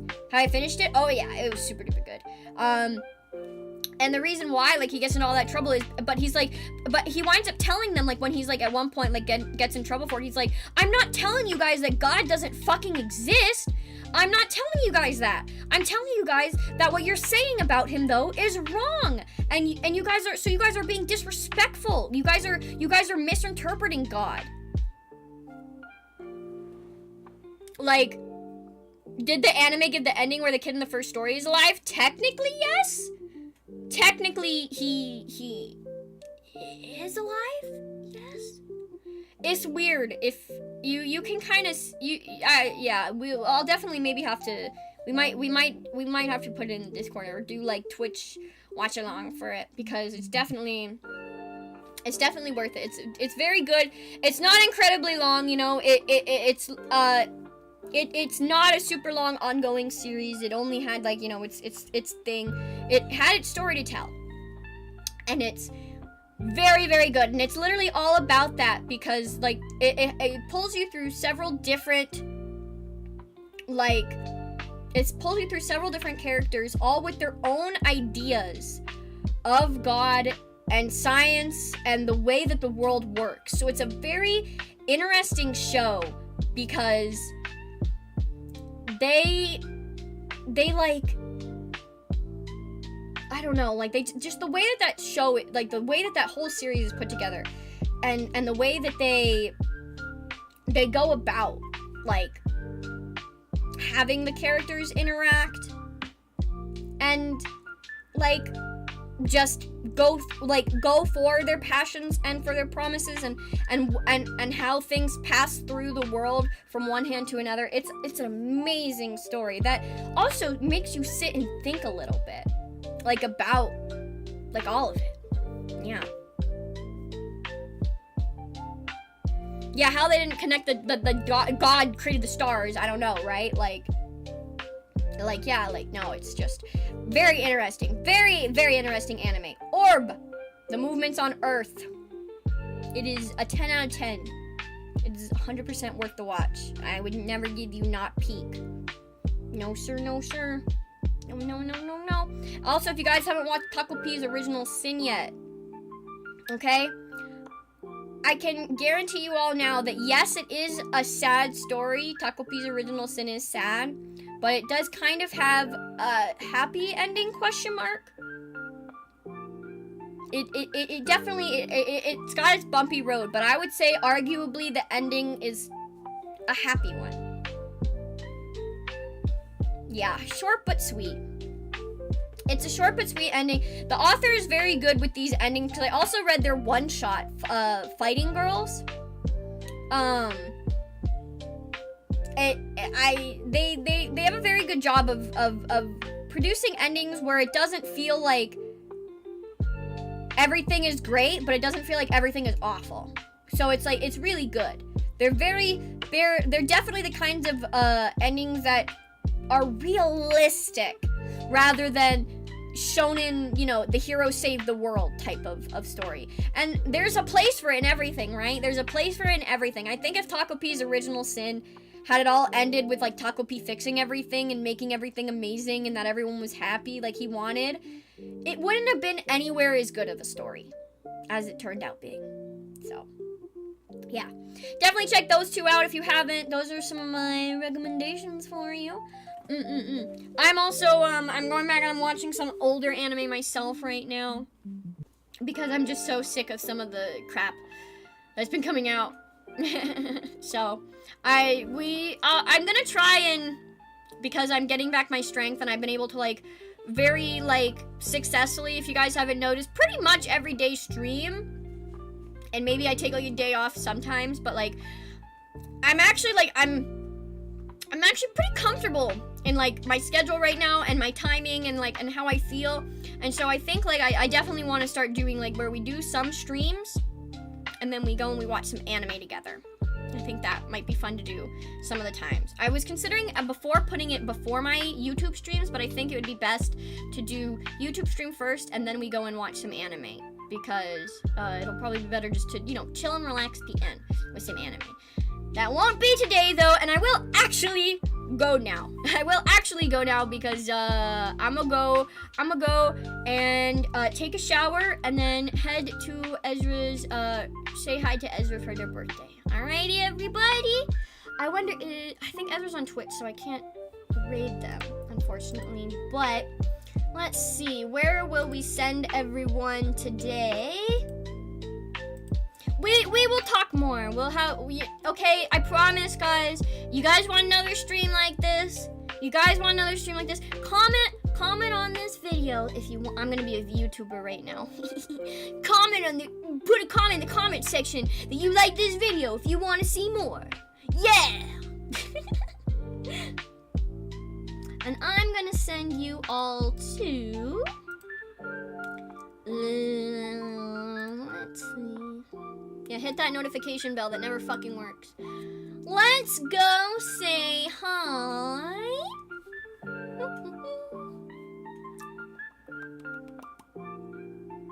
We're gonna go say howdy to, I think we're gonna, honestly, I wanna go say hi to, Dr. Nova. I haven't said hi to Nova in a while, so we're gonna go say hi to Dr. Nova.